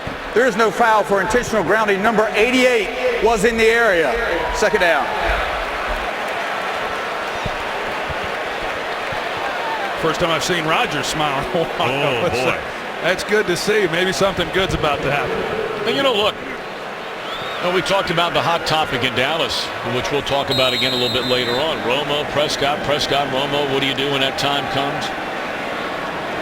The hot topic of conversation, starting with week 1 in a narrow win down in Jacksonville, has been about this Packer offense. And Mike McCarthy and Aaron Rodgers are getting a little testy about being asked about it. Here's Lacy. Again jumps over a defender, but he's dragged down after a very short game. Well, you look at the first 4 games last year. Rodgers 72% as opposed to 56%. 248 yards passing, under 220 this year. 11 touchdowns last year, no interceptions. 9 touchdowns, 4 interceptions in the first 4 this year. It seems like it all kind of got going. You know, of course, they lost Jordy Nelson, but remember, Mike McCarthy gave up play calling duties and then took them back, and they just have not been able to get back in sync. Third down, all day to throw, and finds the open receiver. Now the spot's going to be critical here. I'm not sure Jeff Janis knew where he was on the field. He needed to get to the 21 for a first down, and let's see, right on it, and it is a first down, and they're in hurry-up mode.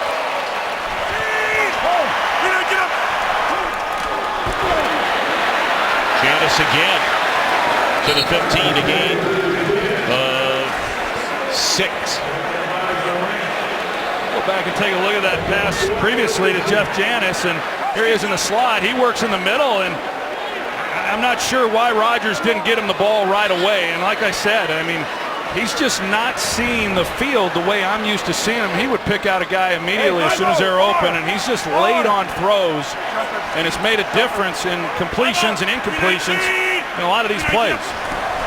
First 2 catches of the year for Janis. And inside the 5, it's first and goal on the completion of Montgomery, who's putting together a huge game That is his 9th reception for better than 90 yards. Well, they go right back to the middle of the field, and Montgomery this time is the guy who's able to get inside, and Rodgers does this time pull the trigger immediately, which gives Montgomery an opportunity to run after the catch. Down it to 2 and no Eddie Lacy. Empty backfield.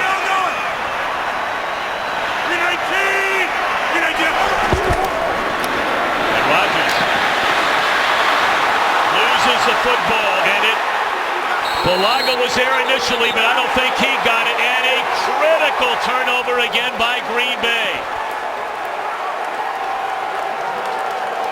It looked like David Irving, number 95, stripped it away. And the Cowboys cover it up inside the 5. Wow.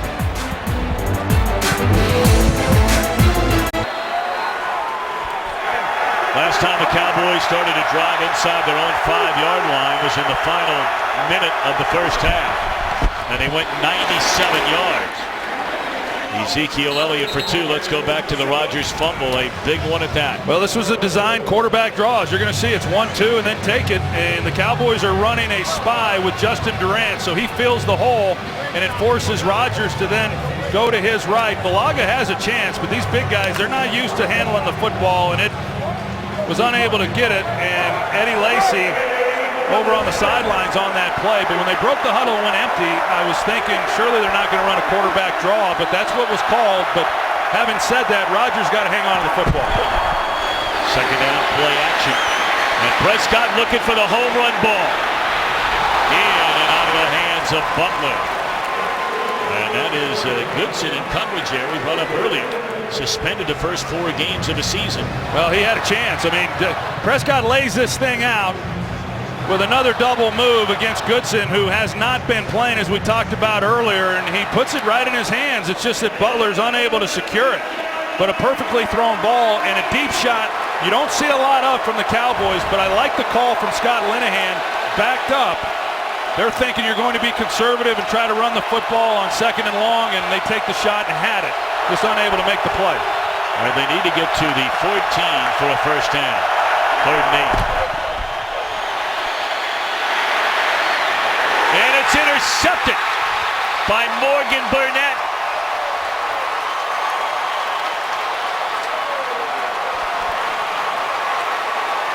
First career interception thrown by Dak Prescott, and it comes deep inside his own territory, putting the Packers back in business. Good coverage by Morgan Burnett on tight end Jason Witten. And I don't know if Prescott thought that Witten was going to work straight back to him, but as you're going to see Witten at the top of this route, he works more to the middle of the field.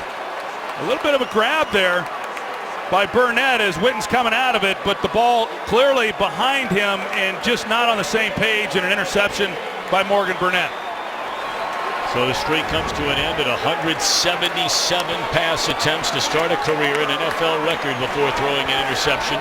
Well, Burnett bails out this offense and Aaron Rodgers. We saw the Cowboys before the end of the first half go 97 yards for a touchdown, and they got the ball backed up, but defense not only makes a stop, they give the ball right back to the offense. And look who's back in the game. Eddie Lacy. In that full house backfield. We 19! We 19! Not much running room, none at all, in fact. Lucky to get back to the line of scrimmage. Jack Crawford in on the stop. Well, this Cowboys defense, you know, they're talked about as far as what their ranking is, but one thing they definitely do is they play hard. Rod Marinelli's defenses always give great effort. Fox NFL Sunday returns after these messages and a word from your local Fox station. Can Rodgers and the Packers cash in on the pick? We'll know in a moment. Prescott a pair of touchdowns. He's just thrown his first career interception. Rodgers is still in search of his first touchdown pass in the second half of a game this year. They'll take any touchdown, however they can get it right now. Trailing as we begin the 4th quarter in Lambeau Field, 20-6.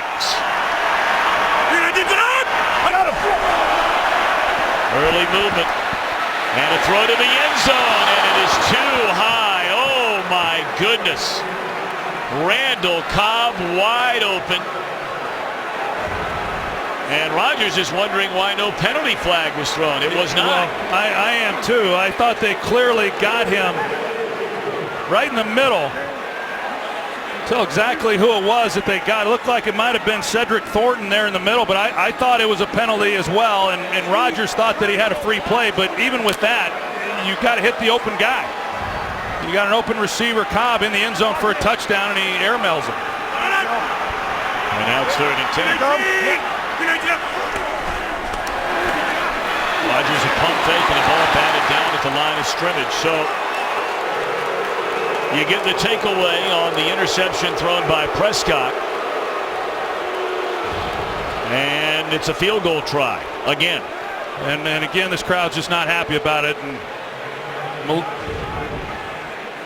tell you what, David Irving is turning out to make some huge plays for this Cowboy defense. Well, big stop there, big stop by this defense. You know, with outstanding field position to only give up a field goal opportunity.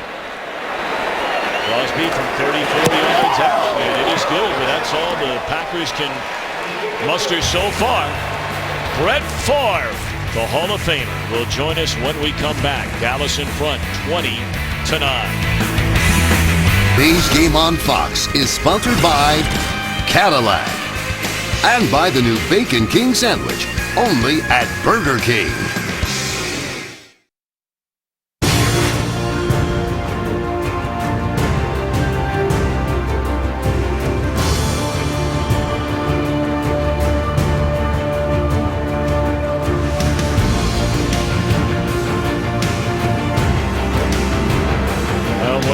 All-time greats, and look, when you're in my spot right now and you got Brett Favre and Troy Aikman, I'm just going to shut up. Troy, go ahead. Brett, it's great to have you with us, man. It's great to have you with us. Well, thank you. Thanks for having me. It's nice to be back here and to be honored again. So what a special feeling. Well, you look inside some of the numbers, and obviously they speak for themselves. But look at these two guys that I have the privilege of standing next to right now. There's one that stands out to me a little more than the other one. You mean the Troy's second over one here there? laughing. He knows. And too many times it was him beating up on me. Yeah, and we had some great matchups during those years, and all those games that were played in Dallas. And now it seems whenever these two teams meet, they're playing here at Lambeau. I know you wish it was like that. I don't know if you know what, Troy. I don't know if we could beat you guys. We came close, but y'all were as a complete team as I've ever seen. And I'm not telling you anything you don't know. I mean, y'all to play with y'all like we did a couple of times was pretty special. We'd love to have beaten you. We'd love to have played you here, but I don't know. I mean, y'all were good. Really good. Well, talk about what it meant to come back here today. A little better weather than the last time you were here in November. I was kind of, you're absolutely right, but I was kind of hoping for some sleet or something. That'd be Lambeau-esque, right? I mean, come on. It's the way it's supposed to be in Green Bay, Wisconsin. Yeah, it's a little mild today. Although Dallas is not making it mild. Quick hit goes to Beasley. He'll be short on a second down throw. You had a chance when we showed you saying hello down there a moment ago to Dak Prescott. You're still following the game, I know, very closely. What are your thoughts on this young man? I'm probably no different than anyone else. I'm extremely impressed with the way he's played, with the poise that he's shown. And I'll be honest with you, I thought coming into this game it would be too big for him. Shows you what I know. I mean, coming into Lambeau Field for anyone is never easy, especially when they're playing. Their defense is playing outstanding, and I just thought it'd be too hostile of an environment for him, but he's handled it just as well as he has at home. It's a big third down momentum play here. And they look down the field, and wide open is Lucky Whitehead. He's already made one big play in the game, and now another. Oh, man. You said uh-oh as soon as the play fake. I tell you what, great view from up here. Well, they go off the play fake from up here, yeah. Yeah, and you see that they're in man coverage on the back end, and Lucky Whitehead, he runs right by Gunner. Gunner takes the bite on the play fake in the backfield, not playing his man, and they've got an easy completion for another big game. Good play call, too. 13 minutes to go. Whitehead has been primarily a kickoff return man for the Cowboys, and he has made two big plays in this game. They hand it to Ezekiel Elliott and tripped up behind the line of scrimmage, and a flag comes in.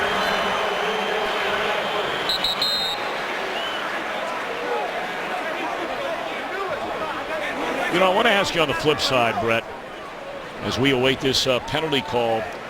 We have seen Aaron Rodgers struggle again today. And, I mean, we brought up earlier that he's tired of talking about it. We can tell already. Mike McCarthy's tired. The hands to the face, number 95, defense. 5-yard penalty, automatic, first down. What do you think Aaron Rodgers might be going through right now? You know, I think, first of all, if you play long enough, you go through times where, call it a slump, if you will. And I haven't watched enough to be a critic, sure, an expert on what his play's like. I think there's so many factors that go into it. Troy knows this, but it gets to where it's a mental struggle to just block it out and play. And you know, Aaron Rodgers is a great quarterback. That's not going to change. Do you have spurts where you don't play as well? Sure. And then you press, and when you press, usually bad things happen again. He needs a break or two. You know, will he get it today? Will he get it next week? I don't know, but I mean, the guy's a great quarterback, and I mean that's the bottom line. Sure. Who's struggling a little bit for whatever reason. Well, they've been spoiled by quarterback play right here in Dallas. I mean, in Green Bay for the better part of 25 years. Yes, they have, and they've been spoiled in Dallas since Romo took over as a starter, and like we've talked about with the play of Dak Prescott. But yeah, these Packer fans have had Hall of Fame quarterback play for a lot of years. Well, you know what? Are they 3-1? They're 3-1. Exactly. They're not putting up 45 points on average, but they're not bad. So it's not like, you know, we can't get a first down. So, you know, I think it's a little too soon to be pushing the panic button. Well, I want to ask you, as we saw Tony Romo there, I know you weighed in on it this week, but what are your thoughts when the Cowboys ultimately have to make a decision? You know, I've always been a fan of Tony, and that hasn't changed. But you can't look past how well Dak Prescott has played and how well they have played with him. And so I think to break that, you know, chemistry like this, I mean, the clutch plays and clutch times, I mean, and I know Tony has done it, but I just feel like that you can't break that right now. And he hangs in the pocket with great protection, and that's one of the things that certainly has helped him in being able to be comfortable back there. And then, of course, the running game. But I'm with you. You play this game long enough, Dak doesn't know how hard it is to get this kind of momentum as an offense or as a team. And if you have it, you better ride it. And why would anyone want to disrupt that? I don't know. Yeah, and I find it hard to believe that I know Jerry made the comment a week or two ago that Tony's his quarterback, and I appreciate his. Wow, that's Cole Beasley again for the touchdown. Unbelievable. Well, the Packers right now are just outmatched because of injury on the corners, and they run the bootleg with Prescott to get him out on the edge, but you're going to see the route then that Beasley runs on Ladarius Gunner.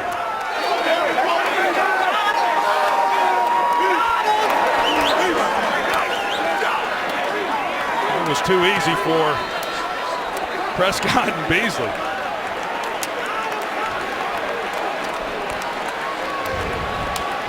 Well, what we do know is it's been a great day for Brett Favre, and we sure appreciate you taking the time to come up and join us here today. I tell you what, we miss seeing you play, man. Everybody does. Well, I appreciate that. I think, you know, I tell people all the time, one of the things that mean the most to me is when people say that, more so than anything, that they really enjoyed watching me play. And that's what it was all about for me. All the best, man. Thanks. Good seeing you, my man. You're the best. It's been a mighty impressive game, and still a long way to go. It's not over. 10:26 to play, but the Dallas Cowboys rolling into Lambeau Field with a rookie quarterback, a rookie running back who, by the way, is again over 100 yards rushing. 4 consecutive games. And as good as it's been for the Cowboys, off the mark for Aaron Rodgers. Just another frustrating afternoon for Aaron Rodgers and really this entire offense. There hasn't been many good moments. You know, as you said coming into the game, 3-1, but it was really more because of what they had been able to do on defense, and the frustration continues. And the one thing that this offense, whether it's been coming into this game or in previous years with Aaron Rodgers, is they have always protected the football. But today, they turned it over 3 times. That's very uncharacteristic. First down throw and catch for Randall Cobb. Cuts it back to the inside, and he's up to the 38-yard line. The other thing that's made it really hard for this offense, makes it hard for any offense, is when you're not getting big chunks down the field, and the big plays have been hard to come by. I got to tell you, and just getting away after that catch for a minute. For a guy who grew up watching football, was never good enough to play it. To be standing here next to you and Brett Favre at the same time, doesn't get much better than that, my man. Well, that's good stuff. And you know, talked about the games that I had against Brett and the Packers and the Cowboys, and some really meaningful games. And I loved competing against him, and he's always been one of my favorite guys. And I thoroughly enjoyed, once I got into broadcasting, get a chance to have the best seat in the house and watch him, work his magic on so many Sunday afternoons. And just a really great guy, and he's been a great friend. And it was good to see him here and see this crowd give him the reaction that he has certainly deserved. You know, the thing that is just staggering to me, and everybody knows he holds the NFL record, 297 consecutive starts. If you include the playoffs, that mark went to 321 consecutive starts at that position. That's just beyond incredible. Well, he's kind of set the standard as far as those guys that are expected to come out and play each and every Sunday. And I always think that as we see Barry Church leave the field, again, that I think that's the greatest thing you can do for an organization, is let them know you're going to be available each and every Sunday, and nobody did that better than Brett Favre. They run it with Lacy. Sean Lee again on the stop. The Green Bay Packers have kicked 3 field goals today.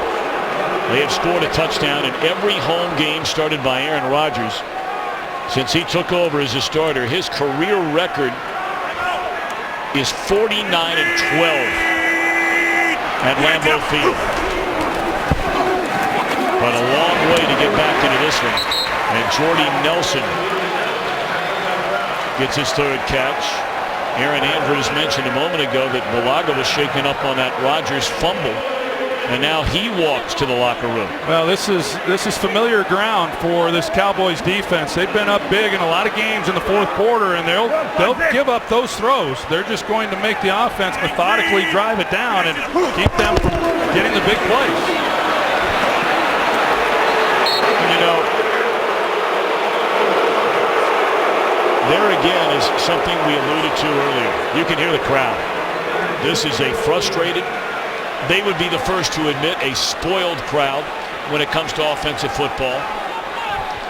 Not liking what they're watching so far. Well, I haven't liked what I've watched so far either. I mean, they just have not been very good, and they just have not. They don't establish any rhythm whatsoever, and no one's playing with any confidence. Good throw there. Nelson turns it to the inside rather than the outside. I mean, you try to keep every precious second you can. The Packers, in the month of October, they haven't lost since 2010. They've won 11 straight. So for the Cowboys to come in and be able to do what they've been able to do is impressive for that young team, especially when you have a rookie at quarterback and running back. Rodgers, beautiful throw there. That is vintage Rodgers on that strike to Jordy Nelson. Well, this is about as good a throw as I've seen all day. It's tight coverage. You got safety help over the top, and yet you've got to thread the needle. And for Jordy Nelson, you know you're going to take a hit with the safety playing over the top, and he hangs on to it, and Aaron Rodgers throws a perfect ball.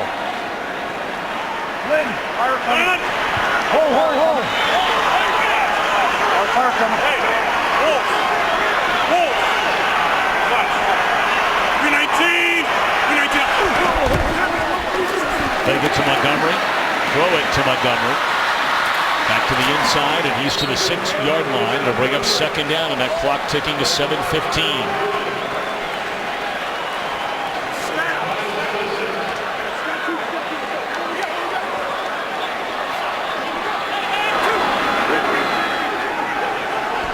Montgomery knocking on the door of 100 receiving yards. And he has 10 catches. And making 11. This is Cobb, 18, not 88. So Randall Cobb in the end zone, and that is the first touchdown thrown in the second half of a game this year for Aaron Rodgers. Took 5 weeks to get it. Well, they block it up on the outside. They get the ball to Cobb.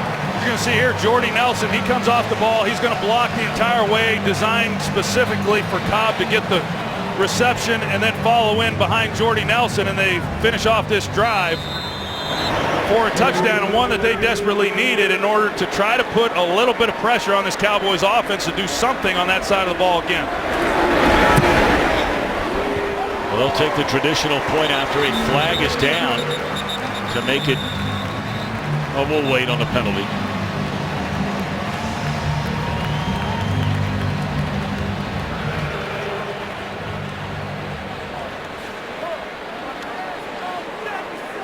You know, it's interesting to note, you see Jason Garrett there.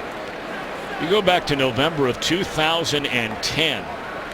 It was a 45-7 rout by the Green Bay Packers of the Dallas Cowboys, which prompted the head coaching change.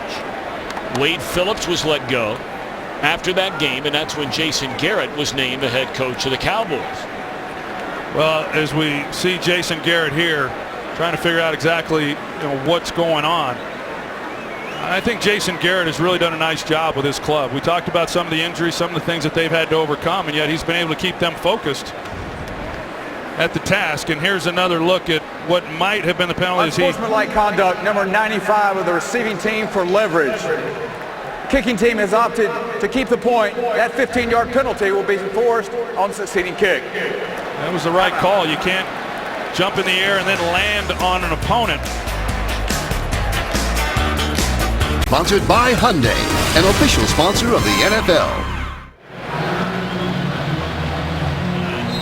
Well, the Cowboys have all but one expecting the onside kick. There's a little pop-up that'll be handled by Whitney. Yeah, they didn't get that bounce they were hoping to, and that was an easy one for Jason Witten to handle.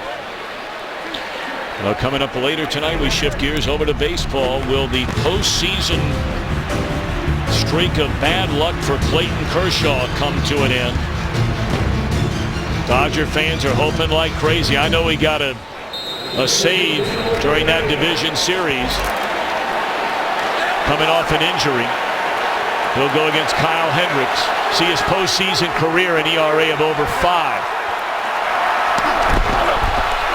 They hand it off to Ezekiel Elliott. And we go downstairs to Aaron Andrews. Well, I love Brett Favre saying to you guys he thought Lambeau would be too big for Dak Prescott. I was actually asking Dak during pregame warm-ups what he thought of Lambeau Field, and he said, it's cool, but I've played in Baton Rouge at LSU. I've played in Alabama.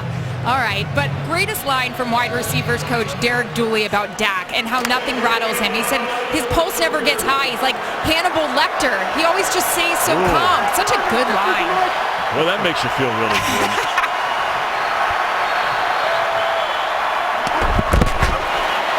They give it to Elliott again.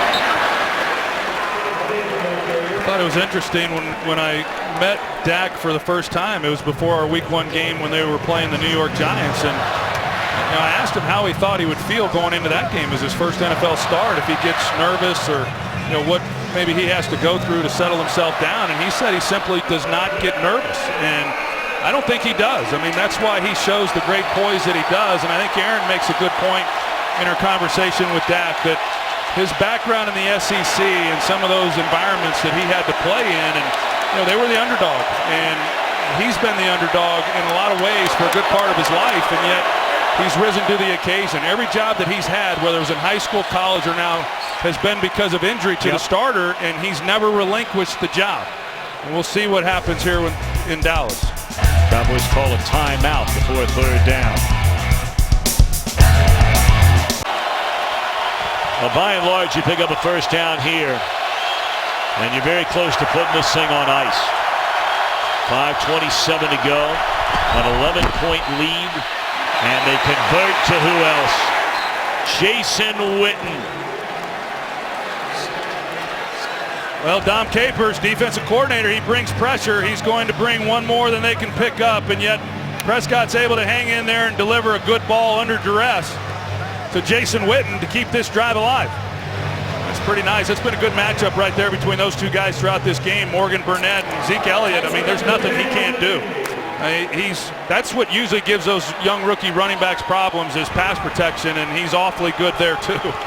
So that's the first down, and the clock will spin now below 5 minutes, and we'll see a whole boatload of Ezekiel Elliott now. Still on his feet inside the 40, to the 30.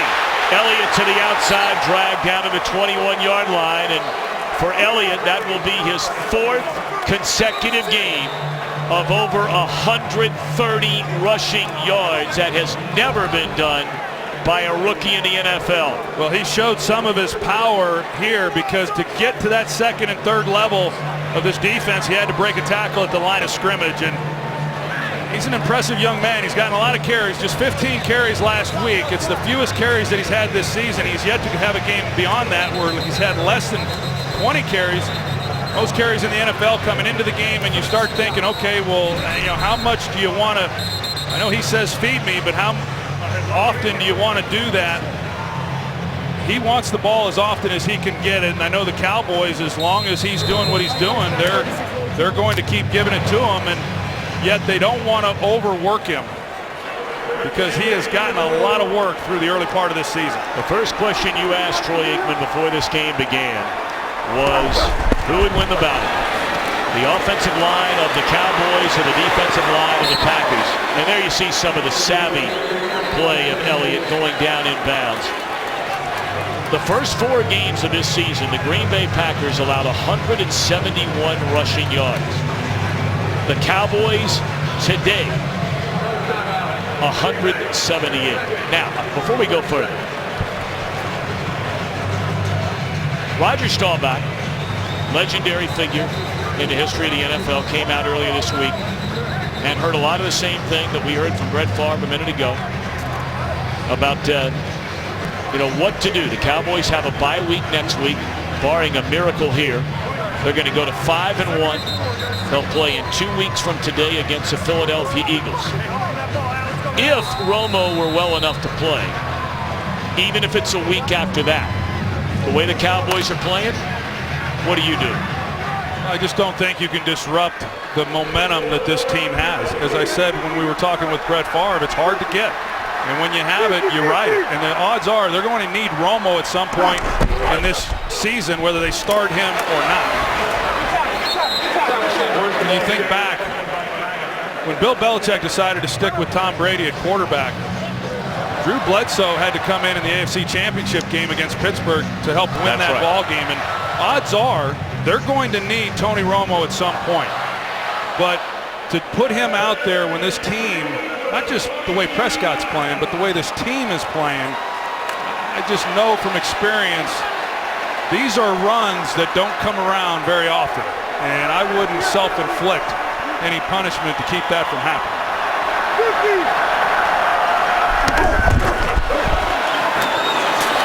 Well, the other part of this equation is so important, Troy, and you'll know better than I'll ever know, or anybody watching will ever know, about the importance of a decision like that inside the locker room. And really outside of Witten, you look at this entire Dallas offense, including the offensive line, very, very young. Romo missed virtually the entire year last year. So it's been 2014 since he last played regularly. So a lot of these young guys, they're getting pretty familiar with Prescott now, and maybe are not necessarily, it's not that they want anything bad to happen to Romo, but this might be the guy and the time now. Well, I think there's some real excitement for those that are Cowboys fans, and there certainly is in the Dallas community. When you look at young players like Prescott and like Ezekiel Elliott, and there's some others as well, but when you see those two guys in particular and you think, wow, they can be with this club for a long time and you can build something around them, people are excited about this club, and they should be. 32-yard field goal trying to make it a 30-16 game, and Bailey, when healthy, is virtually automatic. Yeah, you brought up the name Drew Bledsoe. remembers 2001. It's a replacement business. Sometimes that hits you right in between the eyes. That's what happened to me with Brady, and again now with Tony Romo. I don't know if it's time for Tony, but it's something that every quarterback has to confront. Well, he's right, and I know there has been conversation, and people have said you don't lose your job to injury. I'm not a believer in that. I never have been. Even as a player, I didn't like that. I think you play the guys who give you the best chance to win, and if you're winning, like I said, you kind of stick with the hot hand. But I believe that they'll need Tony at some point. And as I said earlier in this ball game, usually what happens when you have decisions like this, they tend to kind of resolve themselves. I think Jason Garrett has handled the situation exceptionally well. I know the owner, Jerry Jones, came out and made a comment and said when Tony's healthy, he's going to start. Backed off of it a little bit a couple days later. Jason Garrett has not commented on that, nor should he, because until Romo is healthy and ready to play, there's no reason for anyone within that organization to have that discussion.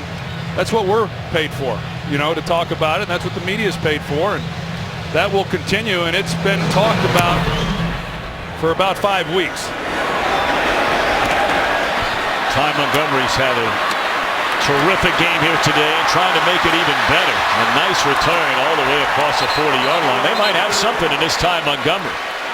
Even here in a disappointing offensive night for the Packers, he's had an outstanding game. That'll start your Sunday NFL kickoff and America's #1 pregame show. Troy, you and I will get a look at the unbeaten Minnesota Vikings going to Philadelphia. Eagles won their first 4. Now they've lost their last 2. Well, that defense is for real. And you talk about a team overcoming injuries. They lose their starting quarterback and their starting tailback, arguably the best runner in football, and yet they continue to win games. Catch made by Cobb. How about the job Rick Spillman, the general manager? They gave up a lot to Sam Bradford, and a lot of people had question marks about him, and how his career has gone. Yep. North Turner has done an outstanding job with him, and he's playing good football. And you know all about that defense. You and I were talking last night about former Dallas assistant. As the ball is picked up, it's a fumble by Rodgers, and then picked up by Jason Spriggs, who's filling in for Balaga. Looked like Irving again stripped the ball. Irving is playing a big part in this Dallas defense again today.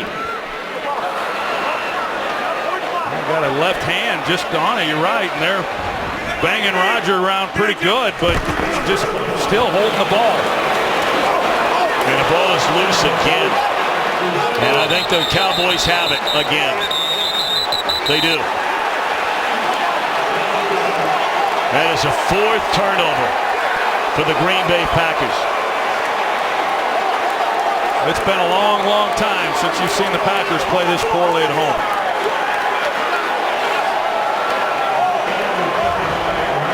The ball's been on the ground a lot, and just no execution on the offensive side of the ball. And it looks like his left knee might have been down. That one may come back.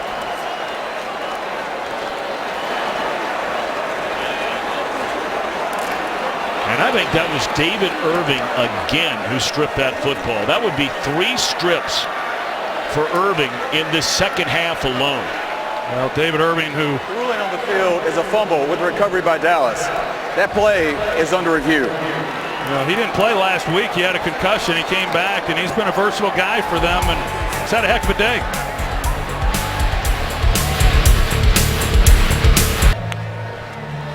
Booth review, as is always a story on a change of possession.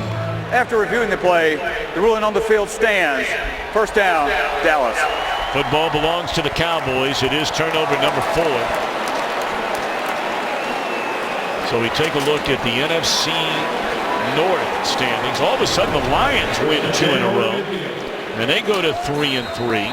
Knocked off the Eagles last week. Green Bay about to go to 3-2. And we talked about Minnesota unbeaten. A bye week this weekend. And we'll have the Vikings at Philadelphia next weekend. What about the NFC East?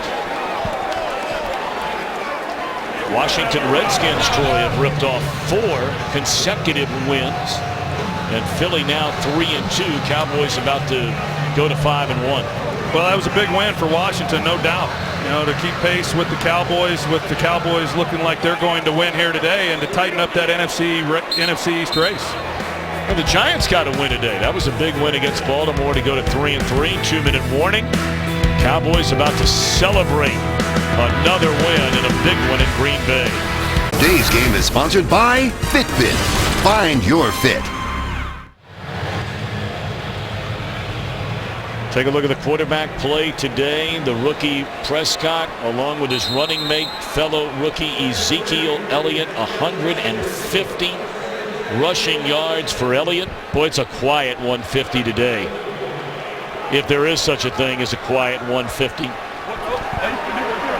Elliott will get a few more carries as we're down to 2 minutes.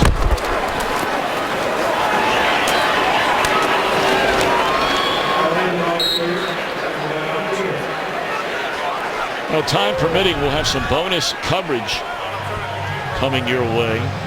Just under 2 to go and a wild one. Seattle scores a touchdown and now kicks a field goal to take a 2-point lead over Atlanta. You talk about Ezekiel Elliott and his day-to-day running the football. This offensive line, they lost their starting left guard, Lel Collins, and they bring in Ronald Leary, who had been the starter prior to them signing Collins, and I'm not so sure they haven't gotten better in that offensive line. But this big group, 3 Pro Bowlers, they just beat you up. And you start out initially doing some good things, but like all good running games, as you get going and you move into the second half and into the fourth quarter, they just wear you down. And this is a tough physical group, and once again it's almost expected the way the Cowboys have run the ball here today. And I thought coming in, Tom, that the Packers might have some trouble holding up, just because I've seen this group so many times and what they've been able to do. But I didn't expect this, because I did think the Packers were a decent club stopping the run. Their numbers showed they were number 1. But I thought that their numbers might have been inflated a little bit, but not to the extent that the Cowboys have exploited in this game. And there's the offensive line coach. He's coaching up all those rock stars up there. Yeah. And what a job he has. He played offensive line for the 49ers back in the 90s, and when he retired, he decided to go into business and decided that wasn't for him, and ultimately hooked on with Bill Callahan, who had been his coach in college. And Callahan brought him to Dallas when he was calling plays the 1 year, and he's been the offensive line coach ever since. And he's got a lot of great talent to work with, but he's done a nice job. Producer of today's game, Richie Zions. Our director, Rich Russo. The associate directors, Jake Jolivet and Rich Gross. Thank our entire crew, Brandon Terralavoro and Ian Martin, our broadcast associates. And thanks to Scott Snyder, Tom Barbary, and our entire crew up here in the booth and in Lambeau Field, Green Bay, Wisconsin. And Mike Steve Pack, the mayor of Green Bay, and all his great hosting over the weekend. So Mike McCarthy's team loses for the second time, 30-16 the final. And let the debate begin. The next time the Cowboys take the field, is it Prescott? Is it Romo at quarterback? The Cowboys are 5-1.